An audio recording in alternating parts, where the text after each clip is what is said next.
बिस्मिल्लाहिर्रहमानिर्रहीम। अस्सलाम वालेकुम स्टूडेंट्स, कैसे हैं आप लोग? खैरियत से हैं? यकीनन फाइनल टर्म के एग्जाम्स की तैयारी में मसरूफ़ होंगे। तो आज की इस वीडियो में हम CS 610 यानी कंप्यूटर नेटवर्क्स की फाइनल टर्म की प्रिपरेशन में MCQs यानी मल्टीपल चॉइस सेक्शन जो है वो आपके साथ डिस्कस करने जा रहे हैं। तो चलिए स्टार्ट करते हैं। क्विकली हम देख लेते हैं हमारा ऑब्जेक्टिव क्या होगा। हम कोशिश करेंगे कि उन लोगों के लिए जो किसी वजह से भी अपना पेपर तैयार नहीं कर सके, हम उनको एक लास्ट मिनट पे एक रिफ्रेशर देना चाहेंगे कि एटलीस्ट वो कुछ ना कुछ तैयारी करके अपने एग्जाम में जाए।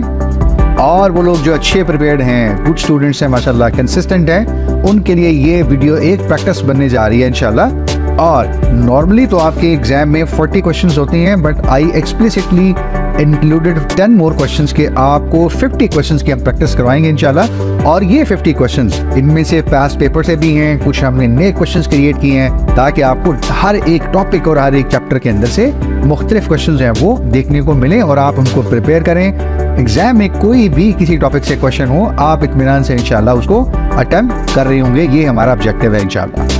हम आपको बताएंगे कि एग्जाम में जो क्वेश्चन स्टेटमेंट होती है, किस तरह उसके अंदर से आपने कीवर्ड जो है उनको फोकस करना है। उस कीवर्ड को फोकस करने के बाद वो आपको हेल्प करेगा कि आपने कैसे अपनी आंसर ऑप्शंस को एलिमिनेट करना है। पहले आपकी कोशिश होगी कि आप कीवर्ड को देखें और उसके बाद अपना जो आंसर है वो पिक करें। लेकिन अगर किसी वजह से आप ऐसा नहीं कर पाए तो दूसरी सूरत क्या होती है कि आप कीवर्ड्स को देखते हुए अपनी जो इररिलेवेंट ऑप्शंस हैं, जो ऑपोजिट हैं, वो कॉन्ट्राडिक्टरी कॉन्सेप्ट है या उससे गलत आपको लग रहा है कि ये किसी कॉन्टेक्स्ट में बात नहीं पूछी गई, तो उनको आप इररिलेवेंट चीज़ों को एलिमिनेट करते जाते हैं। तो अगेन ये भी आपको हेल्प करता है कि आप अपनी राइट आंसर ऑप्शन पिक कर सकते हैं। दूसरी चीज़, एक गैप एनालिसिस मिलेगा उन लोगों को जो प्रिपेयर्ड हैं। उन्हें लगता है कि तैयारी बहुत अच्छी है, लेकिन कहीं कुछ ऐसे क्वेश्चंस, ऐसे टॉपिक, ऐसी डायमेंशंस हैं चीज़ों की जिनमें शायद उनको अभी थोड़ा सा और फेमिलियर होना है, प्रोफिशिएंसी लेनी है। तो उन लोगों के लिए वीडियो गैप एनालिसिस होगी।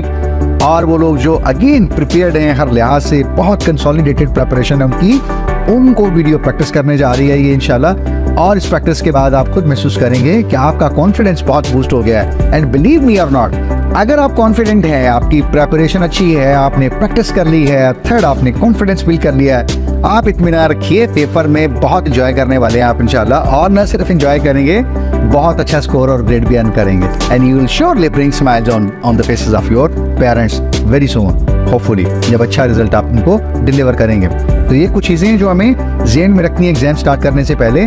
तो चलिए अब हम अपना फॉर्मली एग्जाम स्टार्ट करते हैं। क्वेश्चन नंबर 1 हमारे पास है, inside a computer each address mask is stored in dash bits value. आपको पता है जो आपके पास IP एड्रेस होता है कंप्यूटर में, उस IP एड्रेस के साथ आपको एक सबनेट मास्क या एड्रेस मास्क भी दिया जाता है। इनफैक्ट वो उसके साथ एसोसिएटेड होता है, ठीक है, वो आपने जरूर पढ़ा होगा। तो जो ये एड्रेस मास्क है, ये सबनेट मास्क है, ये कितनी बिट वैल्यू लेता है? ठीक है, मिसाल के तौर पे हमने अभी बात की कि हमारे पास कोई एक एड्रेस होता है। जैसे अगर आप देख लें, ये मैंने अपनी स्क्रीन से आपको दिखाया हुआ है कि ये एक एड्रेस है मेरे पास जो मेरी मशीन को इस वक्त मिला हुआ होगा। उसके नीचे ही अगर आप देखें तो आपके पास सेकंड लाइन में क्या लिखा हुआ है? सबनेट मास्क या एड्रेस मास्क। इनफैक्ट ये इज द सेम थिंग। तो ये देखें आप कि कितना है आपके पास, 4 बाइट की वैल्यू लिखी हुई है आपको, यानी एक डॉट से लेफ्ट साइड पे 1 बाइट, फिर दूसरी बाइट, फिर डॉट, फिर तीसरी बाइट पे डॉट और फिर चौथी बाइट। यानी आप देख सकते हैं 255 एक बार, डॉट 255 दूसरी byte, dot 255 third byte and dot 0 fourth byte. तो 4 बाइट्स कितनी बिट्स होगी? स्ट्रेट फॉरवर्डली बात है, वेरी सिंपल, 32। तो yes, the IP address and the address mask और सबनेट मास्क, ये दोनों कितनी वैल्यू लेते हैं? 32 बिट्स वैल्यू। क्वेश्चन नंबर 2 है, TCP/IP defines the term dash to refer to any computer system that connects with the network and runs application for the users। ठीक है, इसमें 3-4 अहम चीजें आपने देखनी है। आपने एक मॉडल पढ़ा हुआ है TCP/IP। तो TCP/IP में कंप्यूटर के लिए खास टर्म यूज होती है। एक तो आपने ज़हन में ये रखना है कि टर्मिनल या कंप्यूटर या मशीन वो जो नेटवर्क से कनेक्टेड है, एक चीज, और जो यूजर के लिए है दूसरी चीज। और यूजर के लिए क्या फैसिलिटी दे रही है? वो यूजर को एप्लीकेशंस दे रही है, जिनको आप एप्लीकेशन सॉफ्टवेयर कहते हैं। पहली ऑप्शन अगर आप देखें तो राउटर जो है वो यूजर के लिए नहीं होता डायरेक्टली, वो तो नेटवर्क इक्विपमेंट या डिवाइस है, आप ये पैकेट्स को फॉरवर्ड करता है। डेस्टिनेशंस को ऑप्टिमाइज करता है, पैथ सिलेक्शन में काम करता है, राउटिंग टेबल्स पॉपुलेट करता है, इस तरह के बहुत सारे और काम करता है। तो यूज़र की एप्लीकेशन तो नहीं चलती ना, मैं और आप तो राउटर तो नहीं यूज़ करते।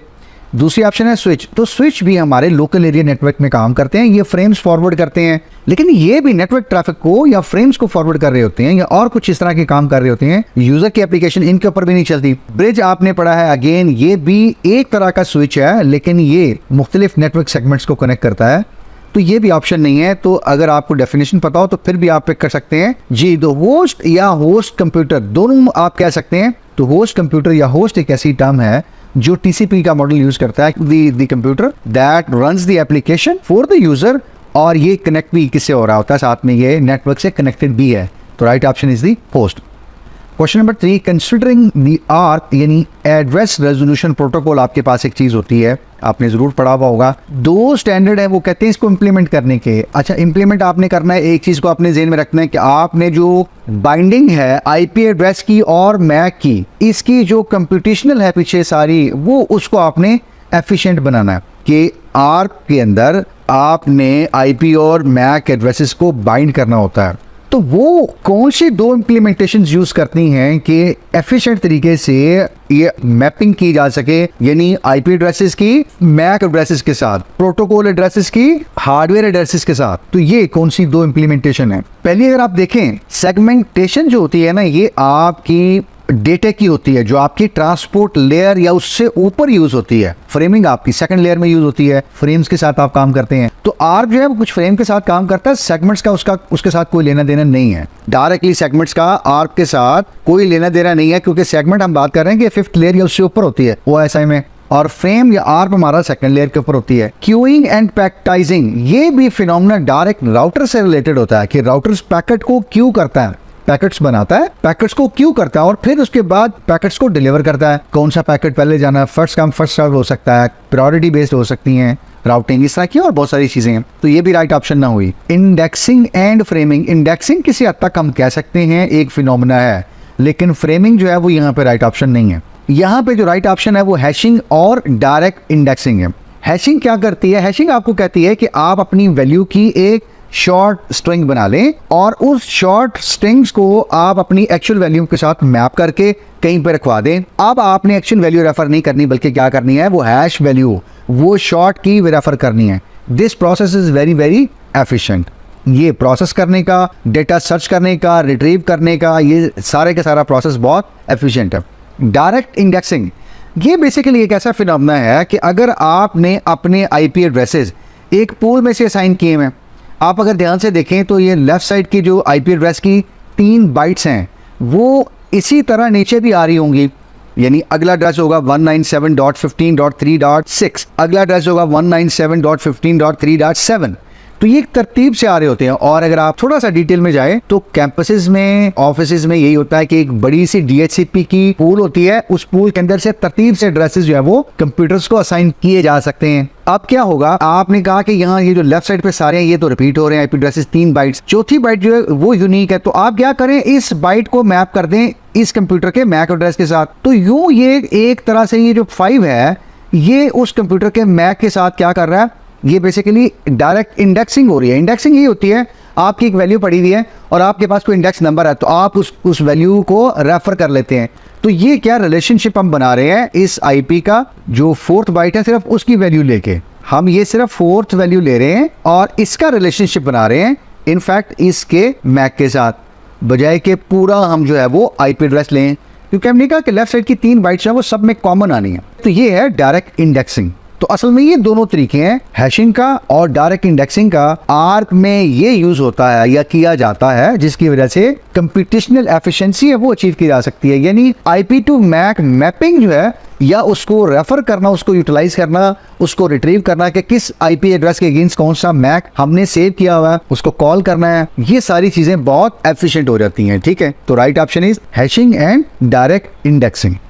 क्वेश्चन नंबर 4 है, each 32 bit IP address is divided into 2 parts. आपको पता है आपका जो एड्रेस होता है ये 2 पार्ट्स में डिवाइड होता है। वो 2 पार्ट्स कौन से होते हैं? देखिए, एक आपके पास जो लेफ्ट पार्ट होता है ना, आप ये समझ लीजिए ये आपकी क्या होती है, प्रीफिक्स होती है। प्रीफिक्स से मुराद ये है कि आपका ये नेटवर्क नंबर कौन सा है। ये एक यूनिक नेटवर्क नंबर होता है ग्लोबली, पूरी दुनिया में और जो राइट साइड का पोर्शन है, ये आपको जो थोड़ा सा ब्लूइश लग रहा है, ये असल में सफिक्स कहलाता है। यानी नेटवर्क एक आपने ले लिया यूनिक नंबर से, प्रीफिक्स से, उस नेटवर्क के अंदर भी आगे क्या होंगे, डिफरेंट नंबर्स होंगे जो कि क्या है, यूनिक होंगे। और हर एक कंप्यूटर को, एक शेयर्ड प्रिंटर को, किसी सर्वर को या किसी और डिवाइस को जिसने नेटवर्क पे आना है, उसको आप वो यूनिक आईपी एड्रेस आइडेंटिफाई करते हैं। यानी एक आईपी एड्रेस में लेफ्ट साइड का एक पोर्शन क्या होगा, 32 बिट्स में से वो आपका यूनिक नेटवर्क नंबर होगा जो कि दुनिया भर में यूनिक होगा। ये प्राइवेट एड्रेसेस के अलावा की बात कर रहा हूं मैं, पब्लिकली। और जो राइट साइड पे होगा वो आपका एक पोर्शन, वो छोटा सा पोर्शन क्या होगा आपका, आपके कंप्यूटर, आपके सर्वर, आपके प्रिंटर वगैरह को एक यूनिक आइडेंटिफायर या नंबर असाइन होता है। तो ये मिला के क्या बनता है, एक आईपी एड्रेस। दो चीजों पर मुश्तमिल होता है हमारा आईपी एड्रेस, प्रीफिक्स पे और सफिक्स पे। Question number 5, mapping between protocol address and hardware address. यानी एक आपके पास आईपी है, ये जो प्रोटोकॉल है ना, ये आपका आईपी होता है, ठीक है। आमतौर पर हम इसको आईपी एड्रेस कह सकते हैं, आईपी एड्रेस के साथ, और ये आपका हार्डवेयर आपका क्या होगा, मैक एड्रेस के साथ। तो इन दोनों की जो मैपिंग है, इसको हम बेसिकली क्या कहते हैं। अभी हमने पीछे एक चीज पढ़ी थी, ARP, एड्रेस रेजोल्यूशन प्रोटोकॉल। जी बिल्कुल, एग्जाम में भी अपनी कोशिश करनी है कि थोड़ा सा स्मार्टली देखना है। क्वेश्चंस बहुत सारे एक दूसरे के साथ रिलेट हो जाते हैं और कहीं आपकी हेल्प भी हो जाती है क्वेश्चन की दूसरे के साथ। That's what I am trying to emphasise on. ये देखिएगा, हम यहाँ पे देख रहे हैं कि हमने एक RP की एंट्री ली है। अगर आप देख सके तो ये देखिए ARP-A, और ये हमारे पास कुछ एंट्रीज आई हुई है नीचे, ठीक है। आप किसी एंट्री को भी ले लीजिए मिसाल के तौर पे। नीचे अगर आप देखें तो ये सबसे पहली एंट्री ये वाली हम देखते हैं, इसमें डायनेमिक एंट्री आई हुई है, ये आप देख सकते हैं, लफ्ज़ लिखा हुआ है डायनेमिक। यहाँ पे आप देखें तो लिखा हुआ है फिजिकल। ये फिजिकल मतलब आपका ये हार्डवेयर एड्रेस है, मैक एड्रेस है। फिजिकल, हार्डवेयर, मैक, ये सारे एक ही हैं, एक ही, यानी एक एड्रेस के मुख्तलिफ नाम हैं। प्रोटोकॉल एड्रेस, आईपी एड्रेस, ठीक है, ये एक आईपी एड्रेस को ही कहा जाता है। तो इंटरनेट एड्रेस, प्रोटोकॉल या आईपी ये एक चीज़ होती है। तो ये देख लीजिए, कहा जाता है कि ये आईपी है और अगेंस्ट इसके ये सब क्या हुआ हुआ, मैप हुआ हुआ है। यानी इस आईपी का, असल में इस कंप्यूटर का ये मैक एड्रेस है, इसी तरह नीचे वाले का और ये सारे। तो ये एक बाइंडिंग या मैपिंग जो हुई है ना आपकी, ये क्या कहलाती है, एड्रेस रेजोल्यूशन। जी क्वेश्चन नंबर 6 है, the protocol address of next hop must be dash to an equivalent hardware address before a packet can be sent. कहा यह जा रहा है कि इससे पहले कि एक पैकेट आपका आगे फॉरवर्ड किया जाए नेटवर्क में, आपका जो नेक्स्ट हॉप आईपी एड्रेस है या जो आपके पास प्रोटोकॉल एड्रेस है, आईपी अगेन प्रोटोकॉल मतलब आईपी, तो आपका जो नेक्स्ट हॉप आईपी एड्रेस है उस एड्रेस को कुछ ना कुछ होना चाहिए। देखा ना, मस्ट बी डैश, उसको क्या होना चाहिए, किसी हार्डवेयर एड्रेस के अंदर क्या आपने डेटा या पैकेट आगे भेजना है, इनक्रिप्ट होना चाहिए या डिक्रिप्ट होना चाहिए। नहीं, ऐसा तो नहीं होता। हमारे पास जो नेक्स्ट हॉप है जिसको हमने डेटा भेजना है, यकीनन यहाँ प्रोटोकॉल एड्रेस आईपी एड्रेस है मुराद, और नेक्स्ट हॉप मतलब एक राउटर दूसरे राउटर को पैकेट भेज रहा है। तो ऐसी सूरत में हमारे पास जिस राउटर ने भेजना है उसके पास अगले राउटर का क्या होना चाहिए, हार्डवेयर एड्रेस या मैक एड्रेस। तो इसका मतलब ये है कि उसको हमें मैप करवाना है, आईपी एड्रेस को हार्डवेयर में मैप करवाना है। तो हम इनक्रिप्ट या डिक्रिप्ट नहीं कर रहे हैं, असल में हम क्या कर रहे हैं, ट्रांसलेट करेंगे। हम इनफैक्ट एक तरह से मैप करवाएंगे, ट्रांसलेट करवाएंगे कि आईपी से जो नेक्स्ट जो डिवाइस है, यानी राउटर का जिसको हमने पैकेट भेजना है, उसका हार्डवेयर एड्रेस क्या है, उसमें जब हम मैप करवा लेंगे तो फिर हम अपना डेटा आगे भेज सकेंगे। तो राइट ऑप्शन इज ट्रांसलेटेड, यानी IP address of the next hop must be translated to an equivalent hardware address before a packet can be sent. तो यूँ ये स्टेटमेंट हमारी कंप्लीट है। Question number 7, UDP and TCP are both dash layer protocols. देखिए physical के ऊपर तो आपका सारा हार्डवेयर होता है, तो यहाँ तो कोई प्रोटोकॉल नहीं है। डेटा लिंक के ऊपर आपको पता है आपके फ्रेम्स होते हैं, और कुछ आपके स्विचिंग में आपने पढ़े होंगे कुछ लेयर 2 के प्रोटोकॉल्स होते हैं। नेटवर्क आपकी थर्ड लेयर होती है, और थर्ड लेयर में आपको पता है आप फ्रेम से पैकेट में ट्रैवल करते हैं कुछ इनकैप्सुलेशन करने के बाद, और यहाँ पे आपका आईपी प्रोटोकॉल इन्वॉल्व होता है। असल में ये ट्रांसपोर्ट लेयर है आपके OSI मॉडल के अंदर, कि जहां पे आपका UDP और TCP इन्वॉल्व होते हैं। क्वेश्चन नंबर 8 है, connection oriented services, point two point, complete reliability, full duplex, ठीक है, रिलायबिलिटी अगेन, और ग्रेसफुल शटडाउन, ये सारे किसके फीचर हैं? आपने दो प्रोटोकॉल पढ़े हैं अभी उनका क्वेश्चन भी हमने देखा है, एक UDP है और एक क्या TCP है। तो ये जो प्रॉपर्टीज इतनी जिनकी बात हो रही है, ये कौन प्रोवाइड करता है कि कनेक्शन प्रॉपरली शट डाउन किया जाए, इसलिए ग्रेसफुली लिखा हुआ है। ये सारी ट्रांसमिशन रिलायबल होनी चाहिए, डेटा डुप्लेक्स मूव कर सकता है, कनेक्शन ओरिएंटेड, हम पहले कनेक्शन बिल्ड करेंगे और जो डेटा भेजेंगे वो रिलायबल होगा। ये सारी फीचर्स ऑप्शंस कौन देता है हमारे पास? टीसीपी, ठीक है। यूडीपी ये ऑप्शंस नहीं देता। यूडीपी आप कहते हैं कनेक्शन लेस प्रोटोकॉल है, यहीं पे आपका मसला आया था। आप कहते हैं नहीं, दो ही बुनियादी फ़र्क है यूडीपी में और टीसीपी में। यूडीपी कहता है कनेक्शन लेस पैराडाइम और टीसीपी क्या है? कनेक्शन ओरिएंटेड अप्रोच है। तो यहीं से इनका जो मेजर और बेसिक डिफरेंस है। आईपी अभी हमने कहा कि आईपी लेयर 3 पे होता है, वैसे ही पे या लेयर 3 पे आप कह सकते हैं उसकी नेटवर्क जो लेयर होती है या इंटरनेट लेयर होती है वहाँ पे होता है। तो यूडीपी भी नहीं हो सकता क्योंकि ये क्या है? कनेक्शन लेस प्रोटोकॉल है। तो it's are TCP. Question number 9 है dash is a measure how long it takes a bit of data to travel across the network from one computer to another। यानी कितना आपको टाइम लगेगा कि आपका एक कंप्यूटर से दूसरे कंप्यूटर तक जो जाने का टाइम है वो a bit of data, वो कितना आपको टाइम चाहिए। तो अगर आप ध्यान से देखें यहाँ पे जो how long का ये जो है ना कीवर्ड, ये आपको बता रहा है बेसिकली how long यानी कितना टाइम लगेगा। तो जो जितना टाइम लगेगा उसको हम क्या कह सकते हैं? भला थोड़ा सा अगर आप ज़हन पे जोर दें। यस, आप में से जो लोग कह रहे हैं कि ये डिले है, बाय डेफिनेशन भी लोगों को पता, बिल्कुल ठीक कह रहे हैं आप। how long को थोड़ा सा ज़हन में लाइए ना, जरा जोर दीजिए, कितनी देर लगेगी, कितना डिले आएगा, यानी कितना वक्त लगेगा। That is directly related with the word delay. Throughput क्या होती है? बेसिकली परफॉर्मेंस होती है, उसमें हाउ लॉन्ग नहीं आएगा। आप ये कह सकते हैं कि how much data we can send, हम कितना भेज सकेंगे, हम कितना काम कर सकेंगे, कितनी प्रोडक्शन कर सकेंगे। That is throughput. जिटर जो है ये थ्रूपुट, जिटर भी बेसिकली एक तरह का डिले है, लेकिन ये जो बेसिक डिले है उससे थोड़ा सा डिफरेंट है। ये वेरिएंस होता है बेसिकली डिले में, अगर वेरिएंस आना शुरू हो जाए उसको हम जिटर कहते हैं आमतौर पर। और रिप जो है ये राउटिंग प्रोटोकॉल है। तो यहाँ जो राइट ऑप्शन है वो कि how long it takes a bit of data to travel across from one computer to another on a network, वो क्या होगा? Our delay. Question number 10, the TCP uses dash mechanism to control the flow of data. देखिए हमने पढ़ा हुआ है कि data communication की बेसिक्स हैं कि एक कंप्यूटर से या एक मशीन से दूसरे मशीन तक जो हम डेटा कम्युनिकेट करेंगे तो जारी बात है उसका कोई फ्लो होगा, उसको हमें कंट्रोल भी करना पड़ेगा ना। फिर ऐसा तो नहीं कि एक साइड से डेटा फेंक ही जा रहा है एक मशीन, एक कंप्यूटर, और दूसरी साइड से वो रिसीव नहीं हुआ, दूसरी मशीन उसको रिसीव करने की, उसको रीअसेंबल करने की, उसको प्रोसेस करने की और एप्लीकेशन तक डेटा देने की वो कैपेबिलिटी नहीं है। तो प्रॉब्लम क्या होगी? डेटा फिर डिस्कार्ड होगा, ड्रॉप होगा, लॉस होगा ना डेटा।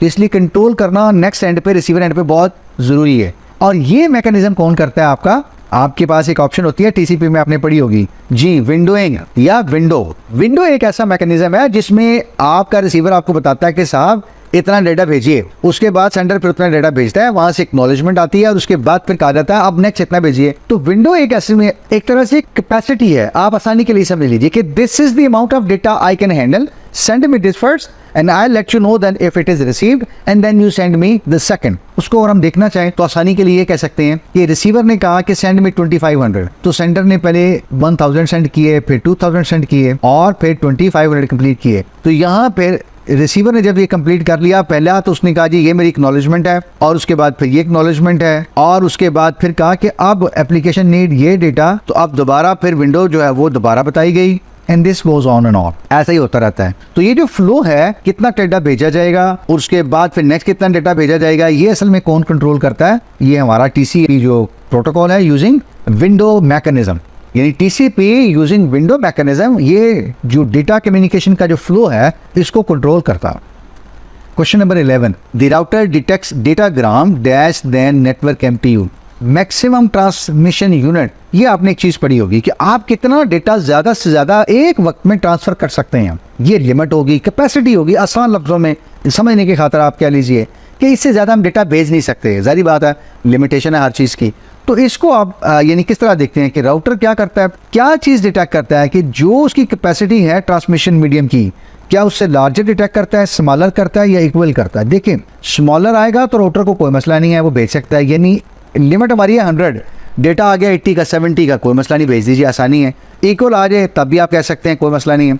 लार्जर आएगा तब मसला आएगा, क्यों? वो इतना डेटा हमारे उस मीडियम पे भेजा नहीं जा सकता। ऐसी सूरत में हम क्या कह सकते हैं, जरी बात है, हमारे उस राउटर ने कुछ ना कुछ परफॉर्म करना होता है, कुछ ना कुछ उसके ऊपर और इनकैप्सुलेशन में डेटा ऐड करना होता है। तो इसलिए वो फिर क्या करता है, लार्जर पैकेट्स को वो डिटेक्ट कर लेता है और उसके बाद फिर उनको अलग अलग पैकेट्स में डिवाइड करके अपने पास और फिर भेज देता है, और नेक्स्ट साइड पे रिसीवर फिर उनको रिसीव करके रीअसेंबल कर लेता है। तो ये राउटर डिटेक्ट करता है, अगर उसके पास MTU से पैकेट कोई बड़ा आ जाता है तो वो कर लेता है और उसके बाद फिर उसको ट्रीट कर देता है। क्वेश्चन नंबर 12 है, a prefix of n bits allows। आप अभी हमने पढ़ा था कि हमारे पास एक IP एड्रेस जो है वो दो चीज़ों में डिवाइड होता है, यानी एक प्रीफिक्स होती है और एक सफिक्स होती है। तो वो कह रहे हैं प्रीफिक्स में कोई n बिट्स है आपके पास, जो कि आपका क्या है, यूनिक नेटवर्क नंबर है, और सफिक्स वो कह रहे हैं वो उसके अंदर भी कोई n बिट्स हैं। तो अब ये वो कह रहे हैं कि प्रीफिक्स n बिट्स क्या है, वो कितने नेटवर्क नंबर होंगे और सफिक्स जो है वो कितने होस्ट होंगे। ठीक है, तो आपने एक फार्मूला पढ़ा हुआ है कि जितने बिट्स हैं आपके IP एड्रेस में उतनी नंबर ऑफ बिट्स को अगर आप 2 की पावर कर लेते हैं तो इसका क्या मतलब है, ये आपके क्या आ जाएंगे, यूनिक नेटवर्क नंबर। इतने आपके पास नेटवर्क नंबर हो सकते हैं, और जितनी आपके पास होस्ट की बिट्स होती हैं जो बाकी बच जाती हैं सफिक्स में, तो सफिक्स वाली जो बिट्स होती हैं वो होस्ट की बिट्स होती हैं। तो जितनी होस्ट की बिट्स होती हैं उनको भी हम क्या कर लेते हैं, 2 की पावर n कर लेते हैं। उतने हमारे पास होस्ट आ सकते हैं एक एक नेटवर्क के अंदर अलग अलग, राइट। तो इसका मतलब ये है यहाँ से जो 2 की पावर n है वो हमारी राइट ऑप्शन है। एक IP एड्रेस में अगर n नंबर ऑफ बिट्स होंगी उसके प्रीफिक्स में, तो हमारे पास 2 की पावर n जो है वो यूनिक नेटवर्क नंबर हो सकते हैं। इतने नंबर ऑफ नेटवर्क्स होंगे, और 2 की पावर n अगर हम कर लेंगे, यानी जितनी बिट्स भी हमारे पास होंगी सफिक्स में IP एड्रेस में, तो उस सूरत में हम क्या कर लेंगे, 2 की पावर n करेंगे। तो एक एक नेटवर्क में जो नंबर आएगा उतने नंबर ऑफ होस्ट यानी कंप्यूटर्स हम उनको IP एड्रेस असाइन कर सकते हैं, या उतने हमारे पास यूनिक IP एड्रेसेस बन सकते हैं या हो सकते हैं। तो ये 2 की पावर करना पड़ेगा हमें।